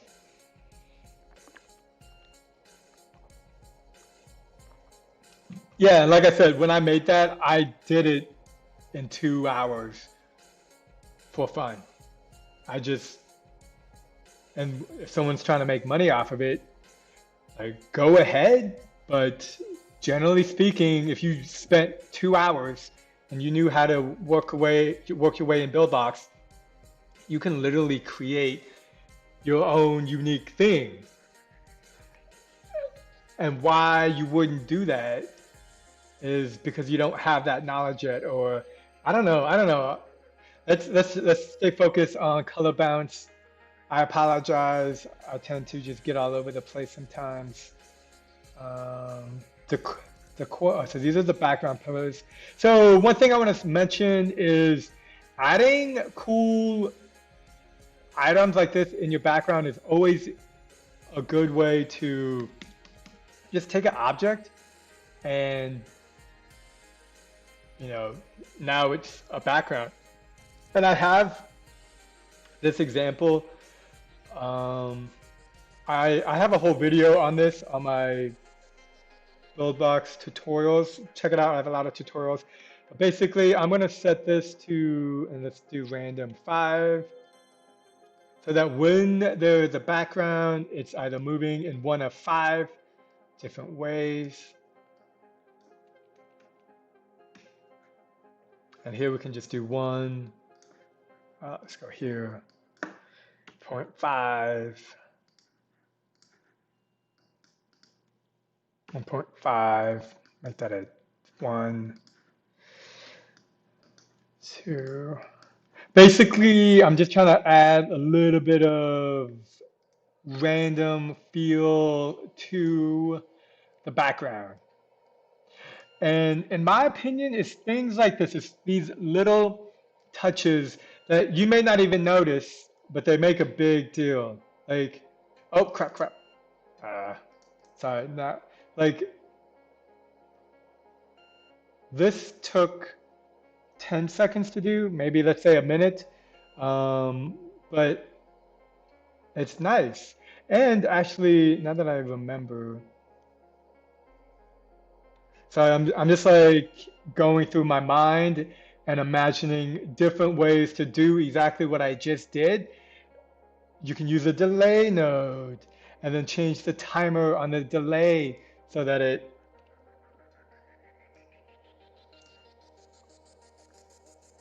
something like this. Oh.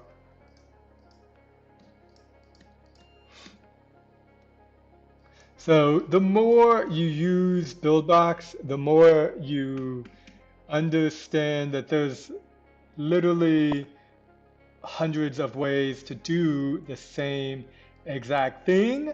And in my opinion, there's no right or wrong way to do it. Um, like that being said, it's always good to try to be consistent because consistency will help it be organized throughout. So I'm just adding a delay to all of these.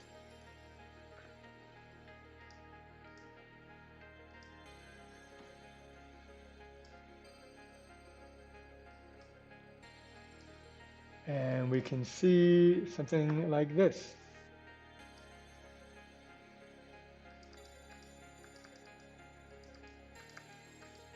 So it adds cool little variations to it, and you barely even notice it. Like, it's a cool way to just make a cool background effect. Have you ever thought of trying Unity as well? Yeah, CodeMyro. I actually, when I was living in New York, this is gonna sound stupid, but New York has a really huge, big game dev community, and this was like maybe five. What year are we? 2020. So this was at least 4 years ago. This was when I had a really good job and all the things.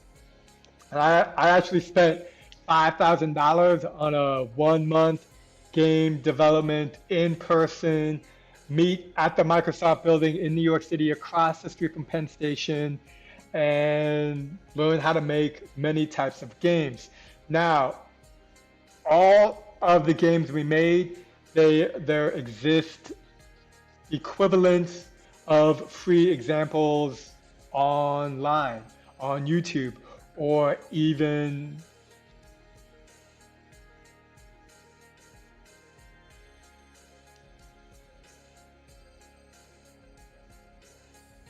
those just uh-oh. What is up? Oh no. Why did my battery just disconnect?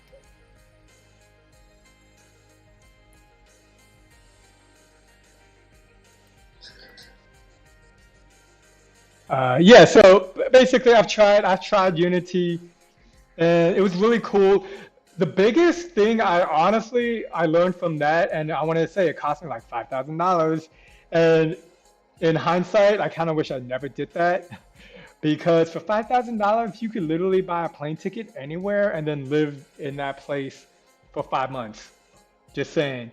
But the biggest thing I learned was the community of people who were just making games. There was at least 20 people, and the person who was teaching it, award-winning app game developer. So, and he was a really cool guy, super knowledgeable. So everything about the course was great, but it was like a lot of coding, and I don't, I don't want to code.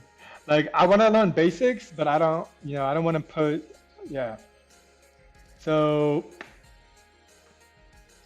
the the games that I want to make are hyper casual by nature, and that's because I find it fascinating. I think hyper casual game industry is still in its infancy, and there's going to be like ramifications in terms of what's done in hyper casual games that will affect AAA studios, okay? And that is because hyper casual games focus on core mechanics and just kind of getting in sync with what new players, unexperienced players, and bringing them into a world of games that is very simple and yet satisfying and engaging. And that's only going to grow, I think, in ways that we can't even comprehend. You take a game like Cube Surfer, I think that's a great job by Voodoo in applying a lot of different mechanics. So the main thing, a lot of things you see in so I know a lot about hyper casual games. I play a lot of hyper casual games, but a lot of things you see is a bug. Is the same thing over and over and over and over and over and over again. And so now what you're seeing is you kind of literally still see the same thing over again, but you see it in a different way. It's like let's show you like hyper school is a good example. It's like let's show you this mechanic. Let's show you mechanic A. Great job. Now mechanic B. Great job. Now mechanic C. Great job. Cube Surfer, which I think does a better job, is like it kind of blends the mechanics together, but they still feel like separate mechanics. I think eventually these mechanics are going to merge in a way that they're very difficult to differentiate from each other, which almost then creates their own unique style of mechanic, and that will just kind of continue infinitely. Um, yeah, but these are my ideas, and time will be the true reveal. So back to here. Okay, so we've added the background movement, um, rotation animation. So this rotates the character. I always get confused by the is delta. If somebody understands that, please maybe explain it in the comments below. I would super appreciate that because it always confuses me. And so honestly, I just like play test it with is delta and without is delta. So notice we got two models here. Oh, I didn't even notice that. Look at that. There is something inside. Did you guys see that? Did you see that? I didn't see that. You can't. You can see it. It's vague. It's right there. It's right there.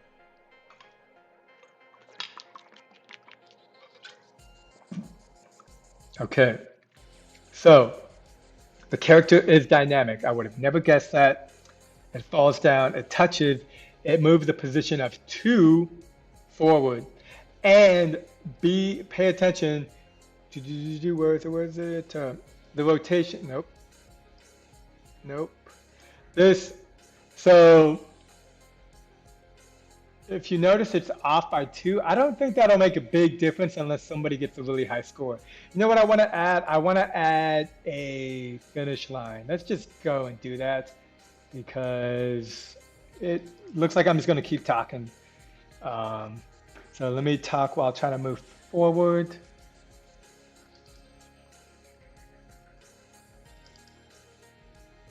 Okay, cube. And let's see if I can do this. I don't even know. Like I said, a lot of times I don't even know what I can do. I just go. So this is something I've made before, and I kind of want to put it at the end. Okay, so these are all 2. So 2, 4, 6, 8, 10. Let's go ahead and just put it at the end over here. This is at -6. Okay. Actually, let me go ahead and add 1. And the reason I'm adding 1 is because, well, I guess I could move the end back. You always want to know where the start and the end is. Oh, look at that. I'm surprised to see this. So the start is actually in the middle. I personally wouldn't do this. So, and because I would rather have the start over here. Just because when you have it in the middle, this technically exists in both scene 9 and 10. So if we take a look at, what is this? This is scene 10. So let's take a look at, wait, I'm going to move this down. 0 maybe. And go to 9. So this is, so start and end. Let's take a look at the end. Okay, so look, notice here, the end has a gap. So you just need to be consistent, okay? Here there's a gap of like this. So what I was trying to say is go here, snap mode to 1, 1, 1. This is how I set up my levels, like this. For the most part, I guess I should say. I mean, technically that's not true, but this is generally how I would set it up. But we're looking at somebody else's template today, and it's important to see that he took into consideration, this object is partly in the next scene as well. Okay, let's move that back down. And here, copy this, that. Oh.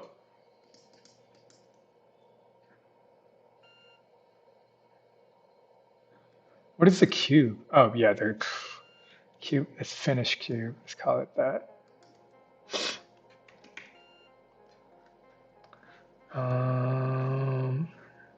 Select delete and paste. Uh-oh. Oh, I need to save it. It's acting weird. Save as. Nobody told me to save it. Oh, this thing goes down. Oh, there's more people. Oh, hey, what's up, Pink Cube? Pin Cube? Hola, max of them. I disabled Delta. Yeah, I wish I had a better understanding. It's like sometimes I understand how it works, but then other time it just doesn't do what I want. So I get I get easily confused. Okay, let's go here. And now we're saving it. Oh, man, I haven't, it's been like an hour and 40 minutes and I haven't saved it. That's crazy. That's amateur mistake. Okay, so this is at -4. Okay, let's just paste. Paste. Why are you not copying?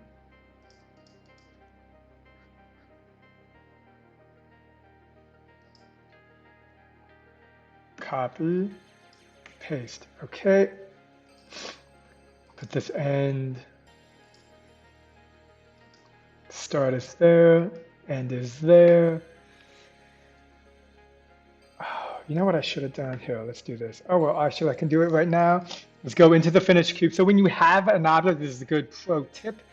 If you have an object and you want to change the object from a cube to like a cylinder, all you have to do is go to the 3D model, go to mesh, and go find the cylinder, select it, save, and look at that, just like that. Welcome, Gons. We're just going through Color Bounce 3D. This is a template offered by Brave Warrior. And yeah, we need to move it. I think we need to move it to 0. Yeah, and what's the height of these? 1 0 0 0 1 1 1 1. I just want everything. I feel like it doesn't look the same. Yeah, you see, it's not the same. This kind of stuff bugs me. Like, how is that not the same? Red platform. What am I missing? Here we go, right there. That's why. I really like to know the nitty gritty because even though my memory is always working to improve itself, knowing how and why things are the way they are, I feel like will help me make games. So, and when I see an inconsistency, it's like a mind itch. It's just like why or like why, and my mind will keep thinking about it until I scratch that itch. So cool. Bro, how to use Neon Pack on the project. Guys, I'm not sure what you mean by on the project, but on Monday, I have a whole live stream where I went through the Neon Pack. If you're asking how to get the Neon Pack, which maybe you are, then go to that video and there's like a referral link and a link from Buildbox that you can research and message Buildbox that you would like a referral code. And honestly, you can just put in someone else's email, I think. I'm not exactly sure to get the referral, but don't leave a comment if that is the case, because I'm super curious. And yeah. So I hope that helps. All right. So I'm going to go here and I'm going to go ahead and change this to align scenes.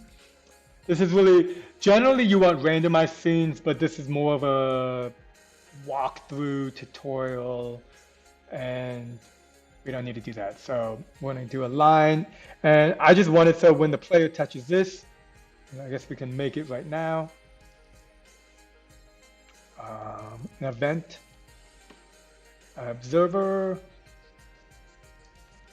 if collide.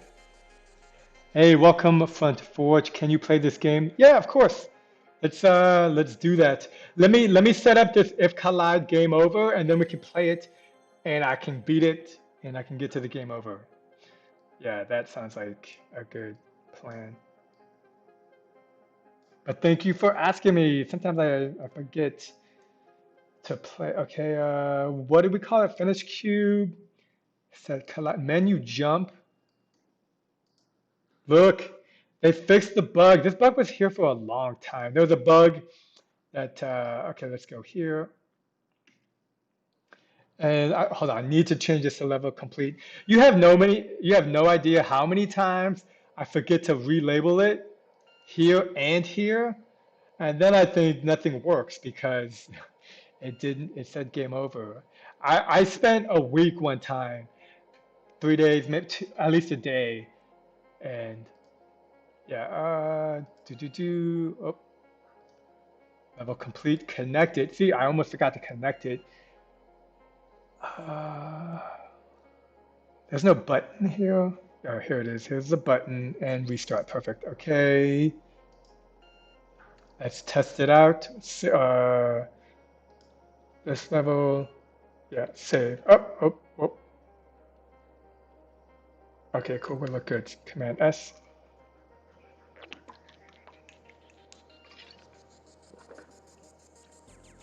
So, S. Yeah, S changes the selection. Okay, so let's do this. I press M so that we can play these. Okay, so red, green, yellow, yellow. And let's go. Oh, red, green, yellow, yellow. Oh no! Where's the I don't see level 11. It's not there. Okay, so that's not good. Oh, and where is it though? Why didn't it show up? Maybe I just needed to get there. Let's try it again. Super focus. It's a good thing I play a lot of games. Ah, damn it.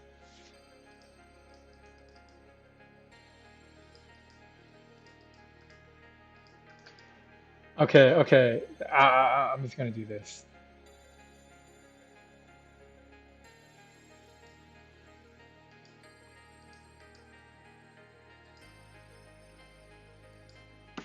There.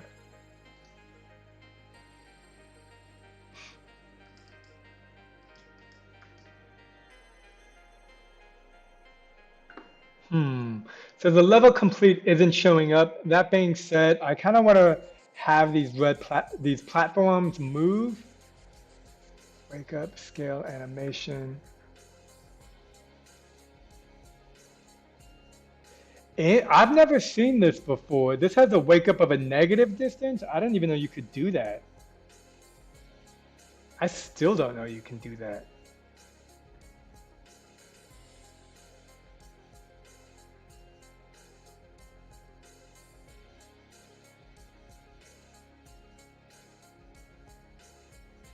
How does this work? So let's think about this. Positive means if you're within, you know what, let's just go ahead and move it to positive. Let's just see that. Let's just, when in doubt, play test. Okay. So it strikes me as similar to a sleep distance. I don't know if you can do this. I'm gonna try this and I'm gonna do negative 100. Sorry, 100.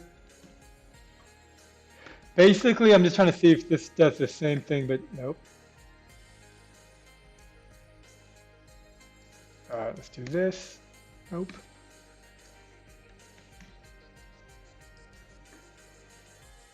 Oh, the reason this isn't there is because it's falling to the ground. Look, I noticed it over here. You see that? That's why. And these are static. Okay, so these are static. Okay. So let's go ahead and make this static. And I think this is supposed to like move out of the way at negative 100.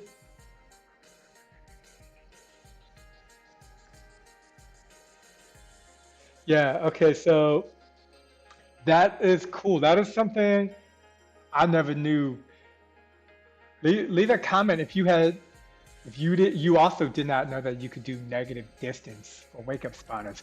Wake up spawners are huge. You should be using wake up spawners a lot in your game, and always do A/B test with and without a wake up spawner if something's not working the way you want it to, because in the game I'm working on right now, the wake up spawner for me was causing an if collide not to work.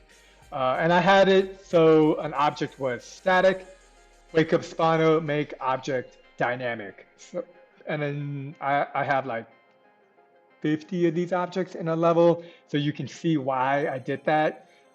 That being said, I noticed that wake up spawner would sometimes affect the object in an undesirable way. Therefore, I had to remove it. But this conclusion was all from trial and error. So let me do scale. So I want this, I still want it to happen. I just want it to be slower.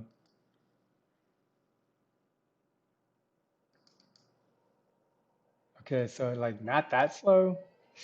And this is a good place where you just need to go at your pace, see what you like.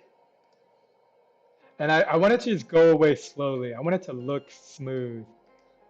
See, it's still kind of slow.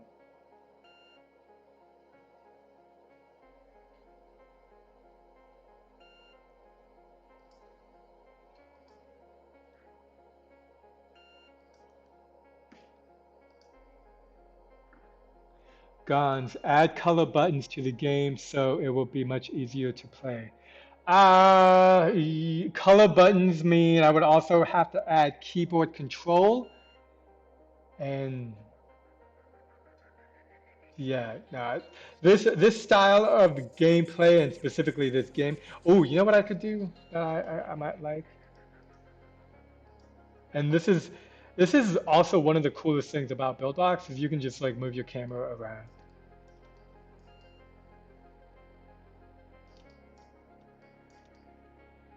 Oh, but we got the worlds and stuff.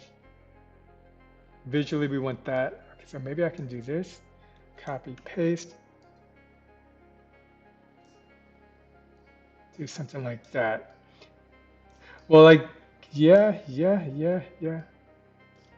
See, this is what I'm talking about, like in terms of how to make a game your own style. Like, you oops. Well, I guess I'll do that anyways. And then we can have it like this. But we need to see the character, so let's get back.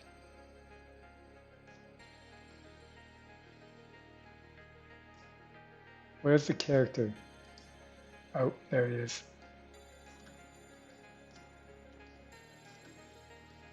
Now, I'm not saying this is better than what was there before.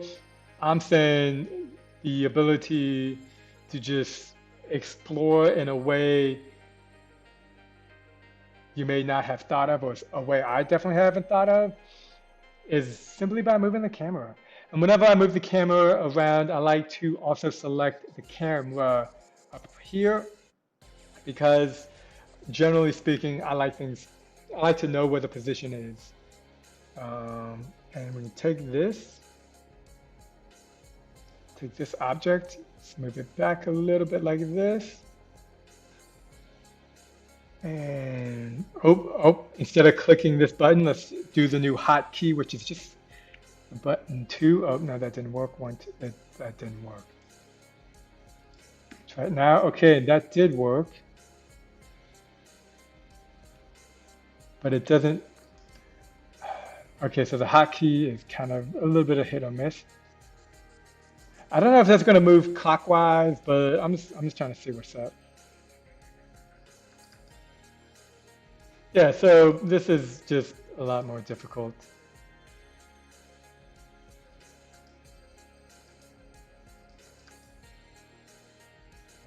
Oh, and then we got a level complete, and I was supposed to be testing that. What is cool? What do you guys think would be cool? How should I move this around? Ah, where'd the player go?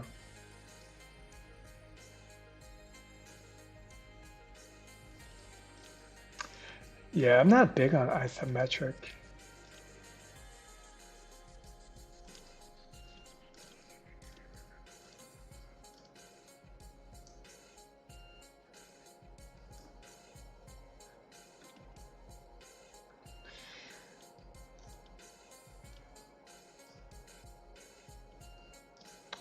Like this.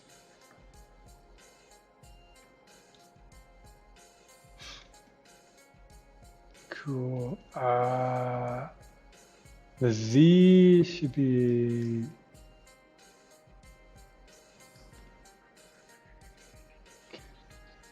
0.5.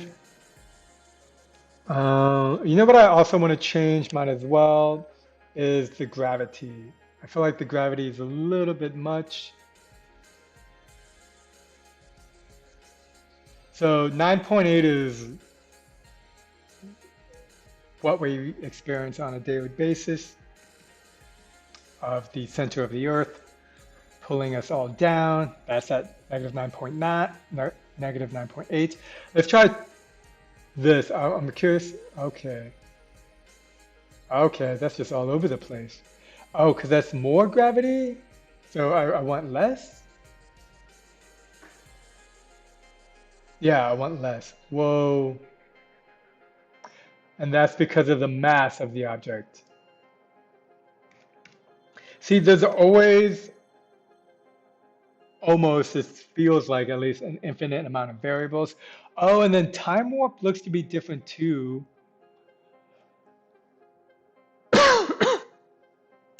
Who was it? Zach, I think, was messing with the sub steps. I don't even know what these do. So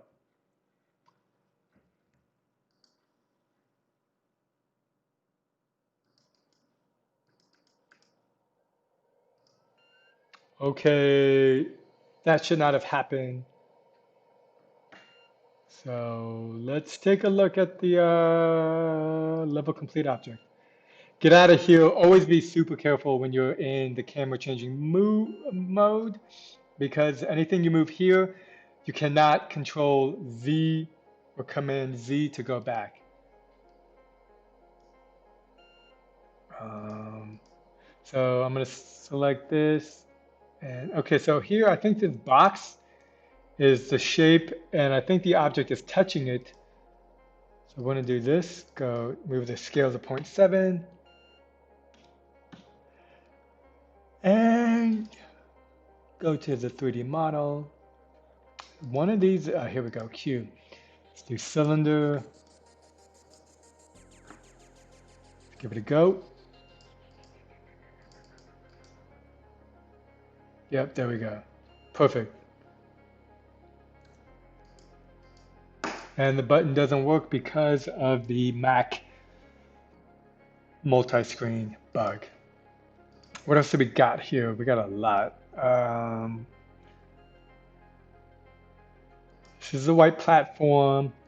See if there's anything special with this. Okay, so this is the multicolored cube. Here, oh, cool. Okay, so, wow. That makes sense. I didn't think about it. So, actually, yeah, let's go through this for a second. So here we can see this platform is technically 4 different platforms, all at different colors. and different rotation to make up what we see here.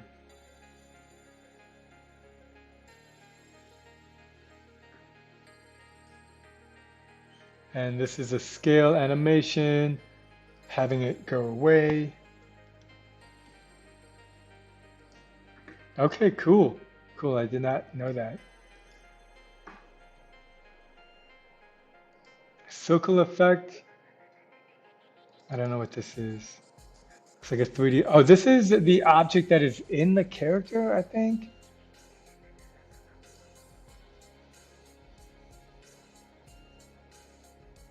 Scale animation. 6 by 1 by 6.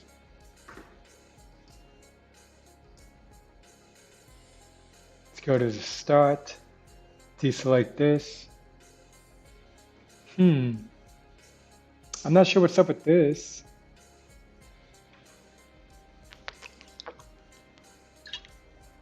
Okay, so I'm going to go through this again because I think it's a really good example of showing a no-code way to do something like making sure something is the correct color on the same color, and if not, game over. If yes, add a point.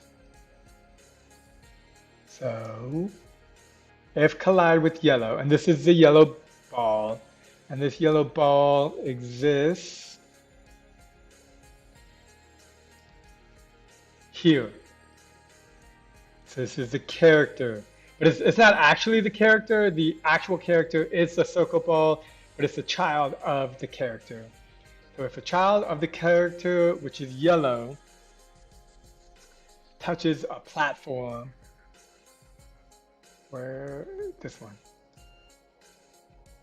and that platform is yellow, add a point. If it's any other color, or specifically if it's red, green, or blue, game over. What does this send? Dead. Oh, and the dead is particles? Let's go to white particle. Okay, scale animation. So this just says, whoa. So this template is a little dated, and you can tell because the scale animation here has more properties. Damn it. Has more properties than the scale animation here.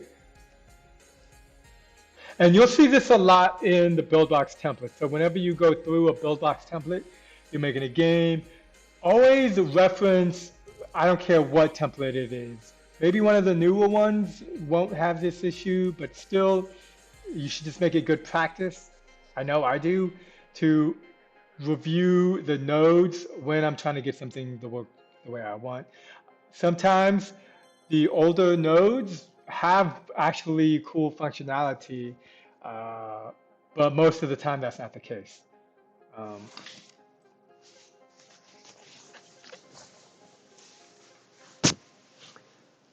So scale animation, this gets smaller, and I think what happens is when the player gets destroyed, there is a receive node somewhere that creates a bunch of particles. Let's see what happens when you die, because it's a really good example to, okay, so all the colors come out.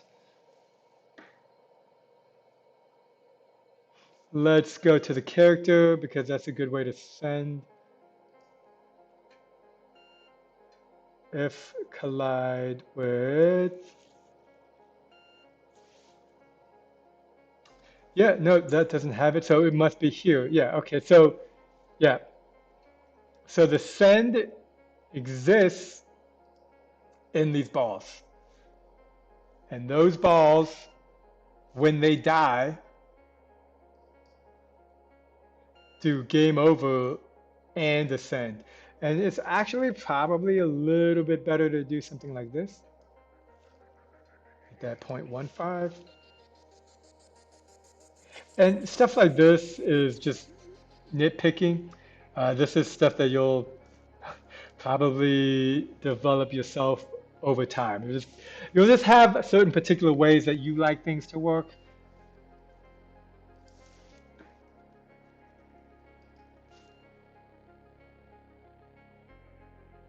Ah, I've seen this issue before, and basically adding a delay node makes it not work. So,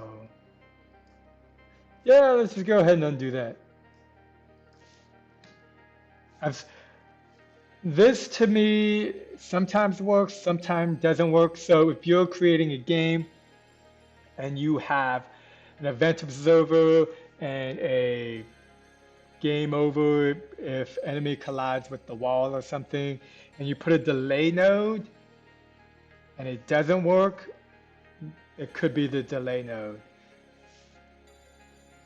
I've seen it a few times. Some, it's a little unpredictable. I'm not exactly sure, but I can tell you that was what was causing the issue there. Um, yeah, okay, cool. So I kind of wanted to do something like level 1. Let's go here, navigation button, set it to default. And then we're just gonna go ahead here, do world 1, copy it, world 2. So there is a way to have it that every time you complete a world, that you use one UI level complete node. I've done it once. I don't exactly know how to do it. Honestly, I would probably do both. I would spend a day or 3 trying to figure out how to do it with one node, and then I would just use multiple nodes. I'm weird like that. I don't think most people would do that. I only know that I would do this because I have done it. And it's funny to me, even though it shouldn't be, it's funny to me because I've done it, and yet I forgot about it. But come see, come saw as it is. Okay, and then we'll just have it go back to level 1, and then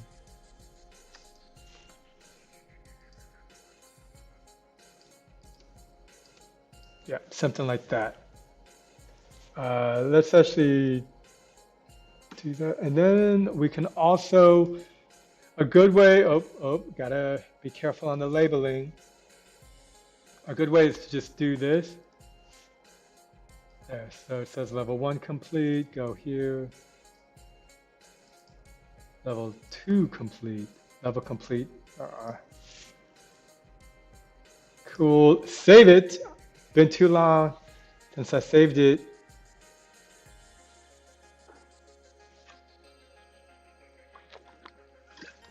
Have you ever forgotten to save, then had it crash? Let me know in the comments that I'm not the only one, because I'm pretty sure it happens to literally everybody. But could just be me. I don't know. Let's try it. Okay, focus, focus, focus. Oh, yes, level 1 complete. Buildbox bug. If you're using a Mac and you have dual monitors, the first time you load a preview, automatically hit that preview button again so that you don't have the issue that I just had.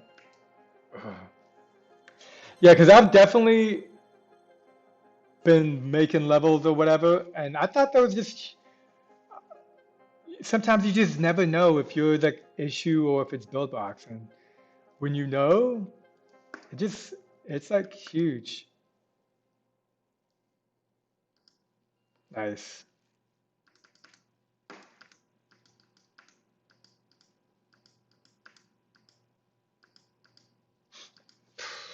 If you're thinking I got mad skills, I'm thinking the same thing you're thinking. Level 2 complete. Very cool.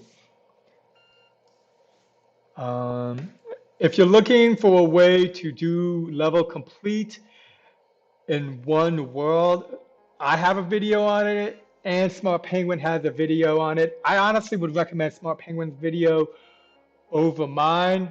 Actually, I would recommend both videos. I think the more perspectives you have, the better. That being said, if you don't have the time right now, definitely check out Smart Penguin's video. But I mean, I guess I can explain what he does actually right now. It's just you go in here, and in this finish cube, you go here to the player where this is, and instead of a menu jump, what you do is you grab the level selector. I think, is there also a save? Variable save. Yeah, okay, so this is also super important. And you should kind of just do this on default, is you always want to save. So basically, you hit the finish cube and it saves. Buildbox is still new to the mobile game industry, even though they've been around for 5 years. But Buildbox 3 has been around for 2 years, and that first year, Buildbox 3 was unusable by me. And that second year was still very difficult, but you know, where it's difficult leaves a lot of opportunity for learning. But basically, you want to save. Nothing is worse than getting to level 27, having the game crash, reopening the game, and then starting back at level 1. If that happens to a player who's playing your game, they 9 out of 10 times will delete your game, remember who you are, and never play your game again. Maybe not that second part, but they will probably delete your game. So what this does is it saves it, and then let's go here, and then this does level selector. Now, if you only have one world, you need to be super conscious about your sequence level up here. Like, don't be naming these blue level or what 3 level. Like, give them the number level. Name 3, 4, 5, 6, and then you can literally. Let's just do it right now. Actually, sometimes I forget that instead of explaining everything, I can just literally show you. So let me show you right now. So we're gonna delete, or we're gonna hit S. So when you have a blue line, it means only this scene will play. But if you go over that and you hit S, it means everything becomes unlocked. And then I'm still selecting M, or I'm sorry, level 11. So I'm gonna press M, and now this level isn't gonna play. I'm gonna grab this object and move it. Is it 6? Move it to -8. Okay, and this is actually, I'm so good. Oh my God, I didn't save it. Nobody told me to save it. Oh my God, it's my fault. I take full responsibility. I need a moment.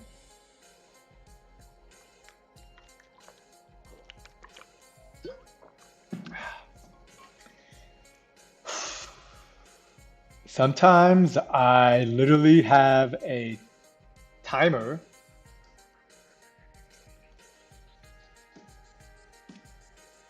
and I'll just set it to go, and this will help remind me to save it.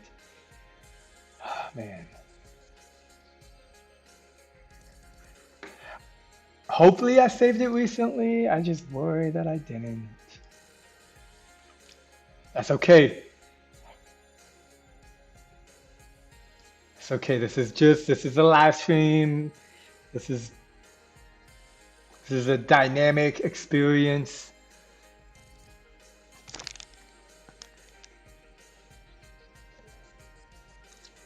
Good opportunity to stretch.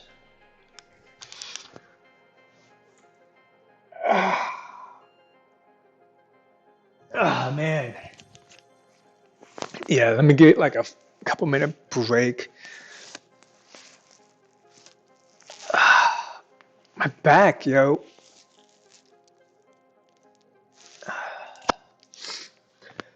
Okay, let's get at it. Color bounce. And we last saved it 6 minutes ago, so I should still be able to do everything I wanted to. Let's reset that timer.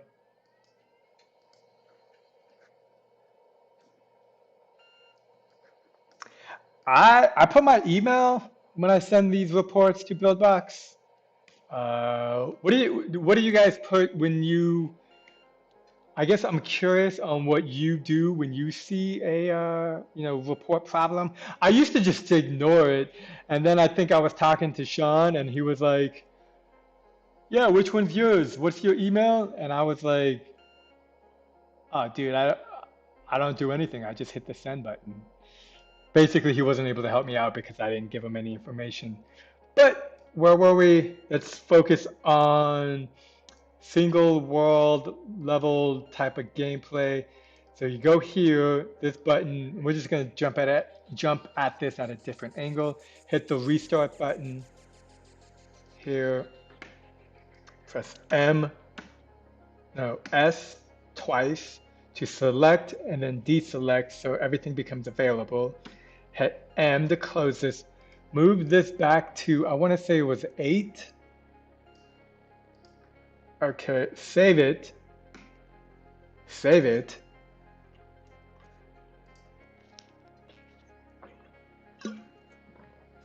And what was I doing? Okay. Select, copy, paste. Oh, maybe it's not 8. What? 6.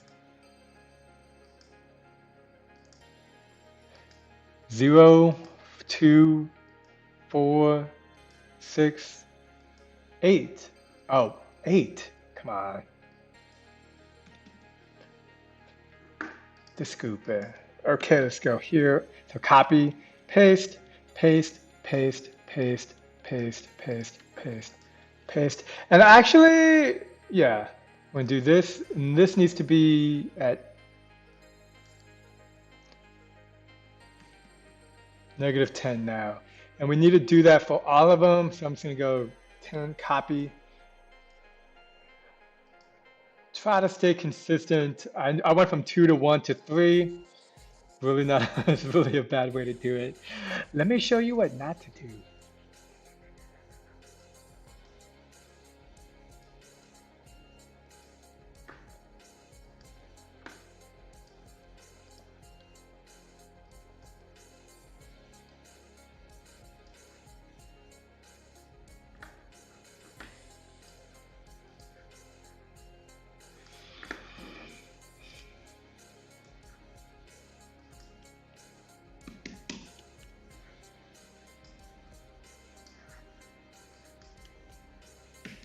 Okay,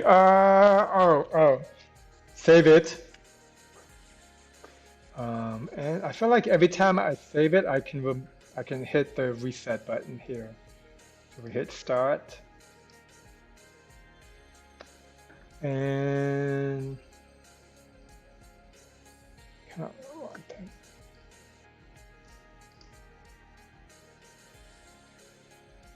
we need to set up the level complete mechanism in the player because that got deleted when Buildbox crashed. Okay, level selector.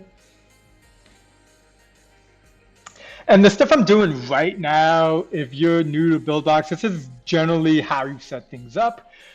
And again, if you're new, I strongly recommend trying to get an endless game going.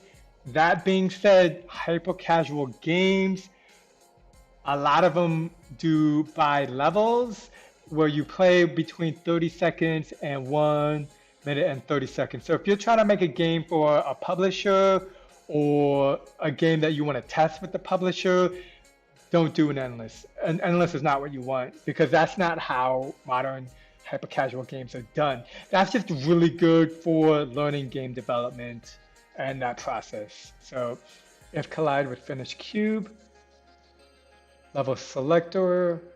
I feel like I'm missing something too, and I'm gonna take a look at Smart Penguin's video, but let me add that save variable here so that it saves, and let's Command S. So, oh no, it's if collide next, and then you enable it at the created. I think that's correct. Let's I wanna look at Smart Penguins.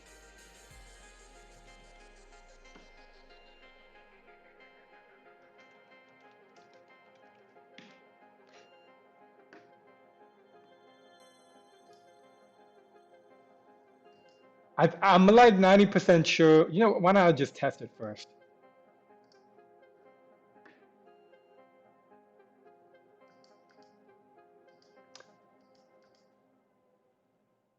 Whoa, did I not paste? I did, but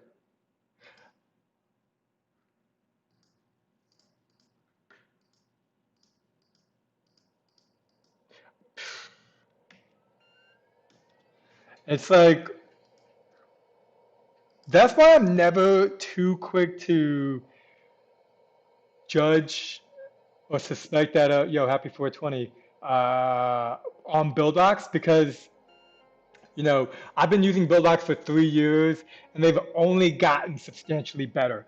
So, like, or dare I say, exponentially better. Nah, substantially better. In terms of just a lot of things. But I could tell you 2 years ago, Buildbox would crash a lot. And a lot of the times, it could have been totally my fault, causing infinite loops and things, make the user feels like they're progressing. Oh, another way for this game to be more modern hyper casual is to be Matt comments. Another way to make this game more modern hyper casual would be to introduce zoning. Like once you hit a score of 25, background elements of the colors change. Ooh, we can do that actually. I like that. Let's do that. Let's test the level complete and try to do that as well. I really like the color animation node. I don't use it enough, and it's a node that I think exists in 2020 and didn't exist before. But let's test it. That's a great suggestion, Matt, and I think we're gonna do that.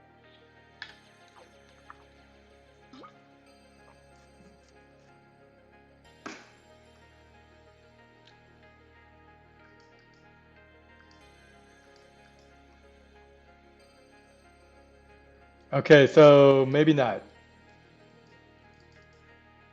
What am I missing?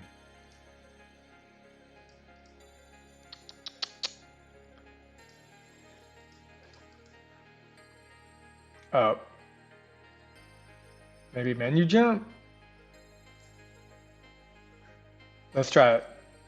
If this doesn't work, I will review Smart Penguins. Yeah, I'm missing something. Oh geez, that is annoying. Stop.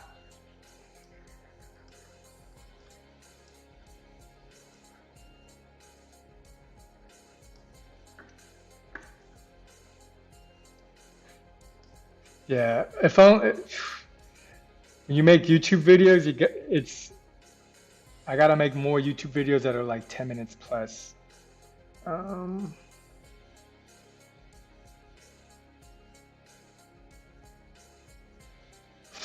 I'm just looking for the configuration. Here it is.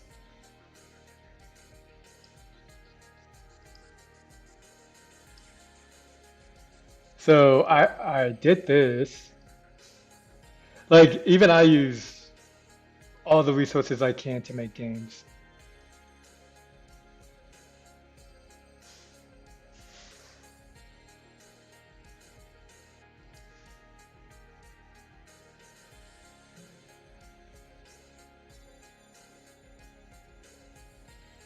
If collide next.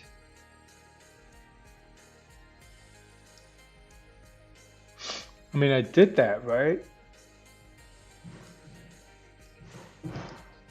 Oh, I know what I didn't connect it on the in the UI.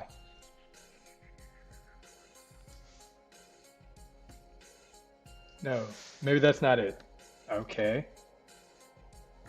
You could do stream highlights for 10 minutes plus videos on your channel. Uh, yeah, honestly, Matt, I have like delusions of grandeur to try to make videos that are more informational, but slightly marketing materials. So I want to make. I have a list actually.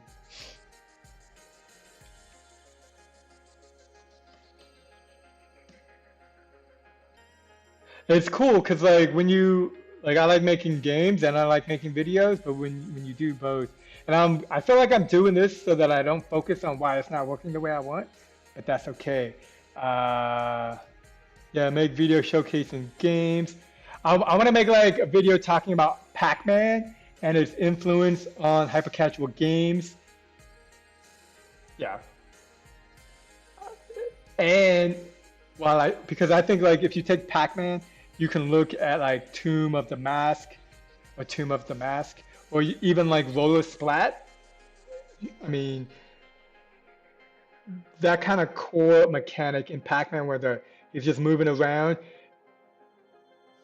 I mean, what do you think Roller Splat is doing when you're moving the ball around? It's got like there's a lot of influences. So I wanna make like a fun video like that, but something like that itself would take me 2 weeks.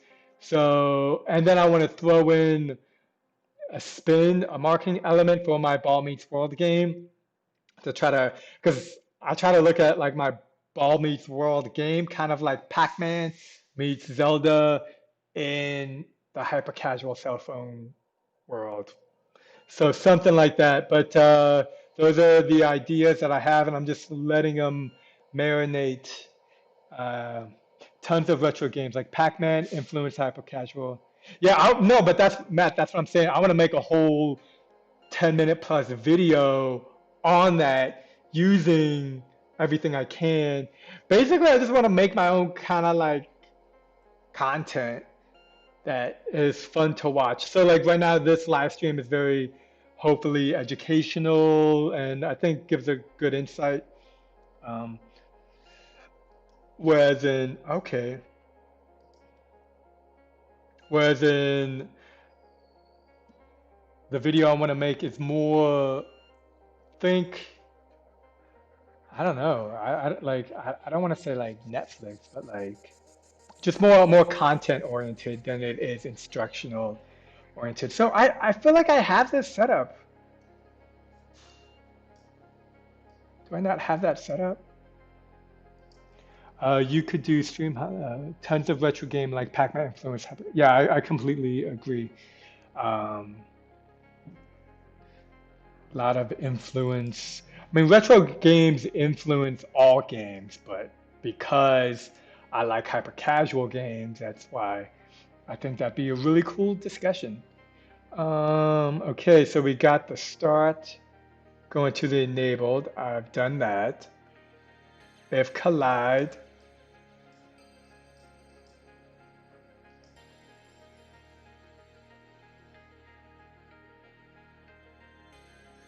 and then if collide goes to menu jump. Okay, maybe they were not connected here. That's what it was. Okay.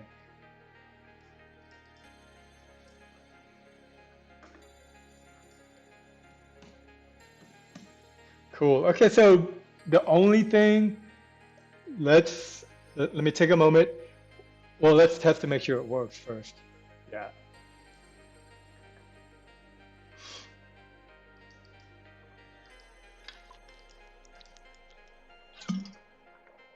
Okay, so I had set everything up correctly. The reason I didn't know it was because of this, and this is a common mistake. So here's a review. And hit that like button if you've made this mistake as well. But where was it? Where was it? So in the game, okay, so here, watch. Nope, here. So here it is. Um, I'm gonna disconnect that. Okay, check it out. Now I go here, it's not connected. Now I go back and now I reconnect it to menu jump. It will not be connected here. Here. So that is what I missed, I believe. And I actually make this mistake more than you think. And that's almost because I get carried away. I'm moving super fast. I just do things super quick. And I'm like, oh, it doesn't work. And then I question everything I've ever done. And I think I'm making huge mistakes. But that was it. That was what had happened. And then we can hit continue. Maybe? I don't know. I had disconnected and everything. So yeah, watch. Start off with the red one. Okay.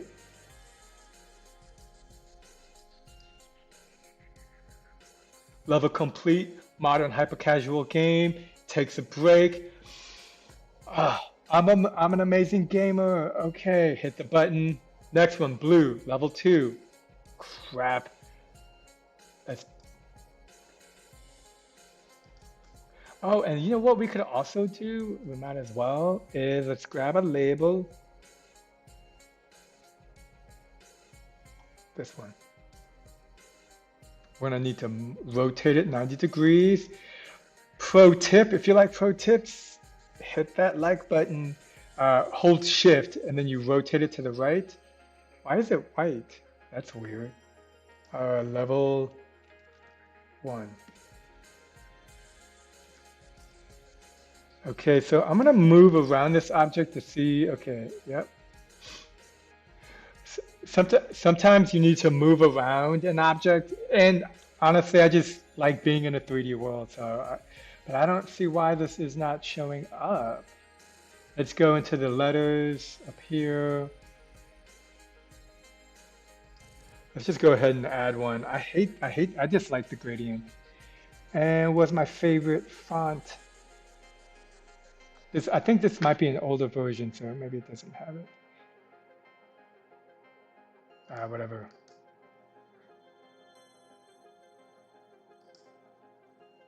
Close, Command S. Strange, it's appearing white, I'm not sure why. It would be a very cool video essay to watch, looking forward to it. Yeah, no, I mean, honestly, Matt, it's like I look at it like what would be fun, and then how can I also kind of make it like a marketing something for my current game. And if you can do both, then great. Because once I'm hoping to try to finish my game by the end of the month, but then I still think I'm gonna do like a month of marketing or something. That's my thought right now. I don't know. You've like how actually, Matt, I'm curious. How do you do marketing like for your games? Because I was, you know, Spiral Plate is a very well done game that you made, and yeah, I guess I'm always curious on what other people are doing for their marketing. Now, why is this looking weird? Okay, so maybe change the position? No.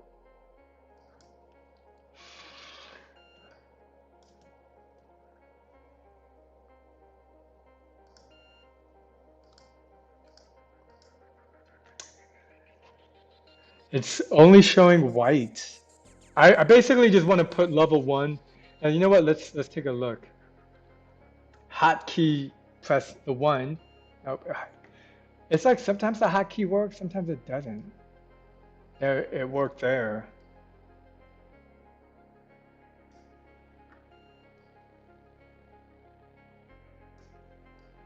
Let's see how that looks. Past 20 games or so have been with the publisher, no marketing.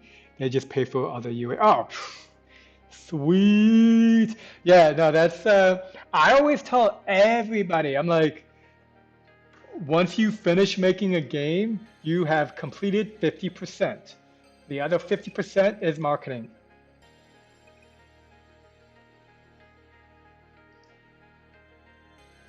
I gotta stop that. That is just really annoying. Um,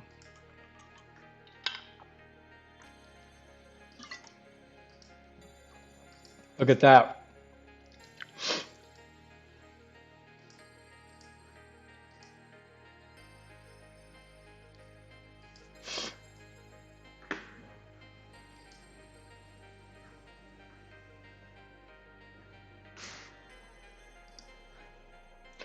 So for some weird reason, this appears white, but seems to be good in the game, or seems to show up properly in the game.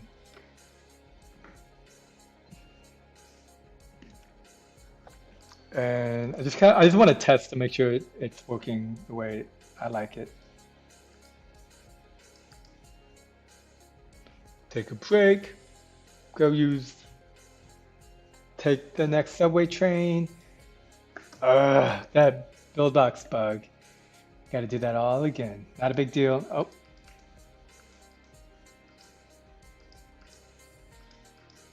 And then notice that this is in front, so I can move it behind, which is probably better.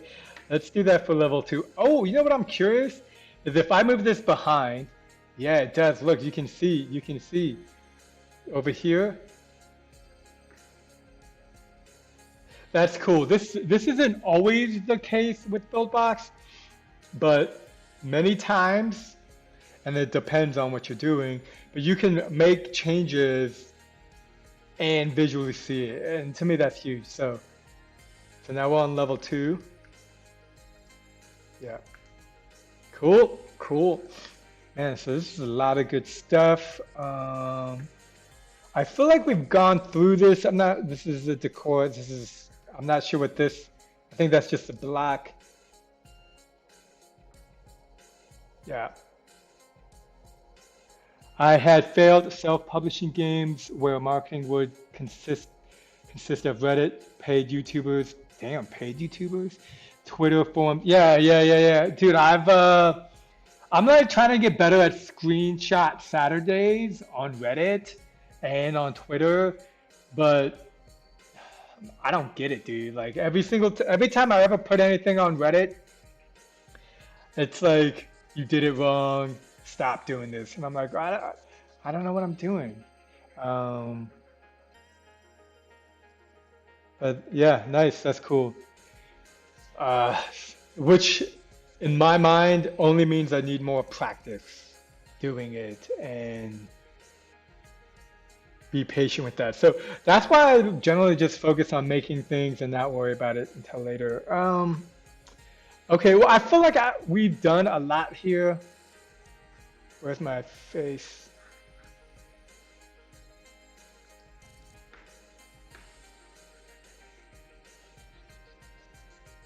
So if you got any last minute questions, let me know because I think we've gone through most of this template. My mind is actually pretty exhausted because I didn't make this, and this is available. Oh, let's do a little promo for Brave Warrior, who was super generous to let me take a look at this and even just go through it. So if you don't know a Brave Warrior, check him out on Twitter. He makes games with Unity and Buildbox. And this is a 5-in-1 pack. The link I have will get you a 25% discount. That being said, just watching this video, in my humble opinion, is educational and it helps me like get a better grasp of how other people set things up because when making a game or even anything, there's a lot of ways things are done And it's really cool to see how somebody set up like an invisible character that has three children balls that don't, how do I say, like when this character touches the pillar, it's not the balls touching the pillars. It's the character, this invisible character touching the pillar, but you don't know that. And so this is just like knowing these things will help expand your ideas when you're trying to make your own game or when you want to do something, when you want to have a ball but you don't want it to touch another object completely. Maybe you can try an invisible object. Things like this. It's always good to see different ways things are done to help get a better understanding of Buildbox, because Buildbox, as easy as it is a rabbit hole of many ways to get lost. And Buildbox, I would say, is easier than something like Unity. So, you know, yeah. With Reddit, okay, Matt says, with Reddit, you got to study the rules of each subreddit and then also make sure your account for non-advertising things. Just be part of the community to be accepted. Yeah, I like great advice. I need to take heed on your advice and like just make it more an active part of my day. But honestly, I just like being in Buildbox, being in a 3D world and trying to like make stuff happen because yeah, that's where I would prefer to focus my time. Oh, you know what? And since you guys have stayed this whole time, muchos gracias. Let me show you my game. What I've been working on today specifically. And yeah, what was it, Friday? I don't think I did a live stream on Friday, but I spent 5 hours straight just like working on my game and not talking to out loud and explaining everything, and it was refreshing. It had been too long since I just sat down and was trying to make my game, and so it was really nice to do that. And I'm actually kind of being a little greedy, and I want to just continue that for at least a week or two. But let me show you what I've been working on, because I think it's cool, and I'm not even completely there, but I noticed that I didn't have a level 28. But here, let's just jump into it. And I don't even know, I haven't gotten it to work the way I wanted to, but I'm getting there. Give me time. So here we go. So there's an invisible object here. The player collides with it. I don't know why. In fact, let me see if I can just camera changes. Let me see if I can just make it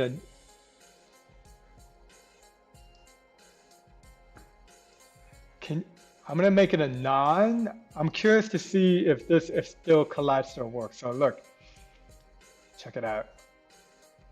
And then that object goes through. I don't know what's up with that. Yeah, camera changes and then goes back, but you're incentivized to do this. So it's kind of like your own cornhole temper. That camera looked weird, and I'm also having weird issues with the level complete. And then I also noticed when the player dies, it sometimes just sends you to the next level. So lots of bugs and issues that you just kind of expect. That being said, I don't really like camera movement. I think I spent at least 3 hours on that. Oh crap.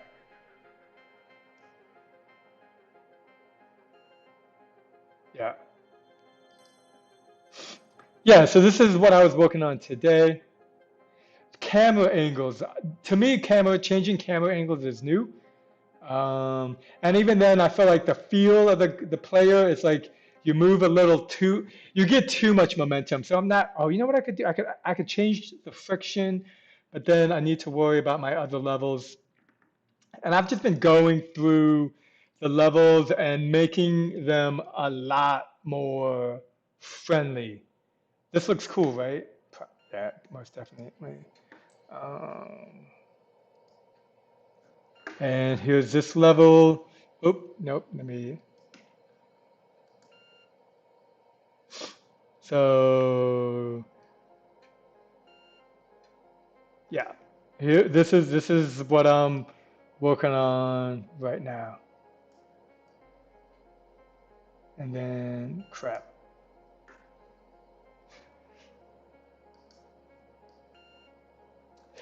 And that domino piece goes, it falls through the ground. Oh, you know what? Oh, cool. Oh yeah, so this pipe, every level, I created this pipe. Look at that. Isn't that cool? I'm like, where's my camera? Super. That's not good. But yeah. Okay.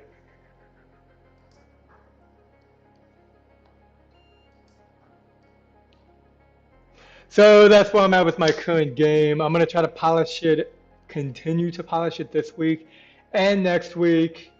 And then hopefully I'll be done. I still gotta do music. I'm like, I don't want to do music, but hopefully beeps and bloops are good. Yep.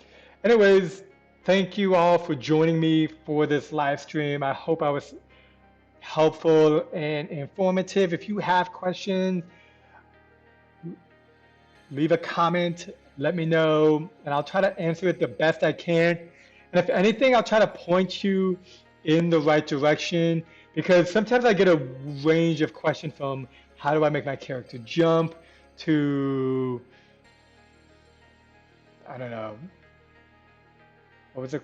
I'm trying to think of, you know, like a level complete in which I just showed how to do. So, and again, my stuff isn't, I could organize it a little bit better. Anyways, thanks. Stay safe out there. Practice social distancing when you can. Be sure to wash your hands. And yeah, until next time, peace.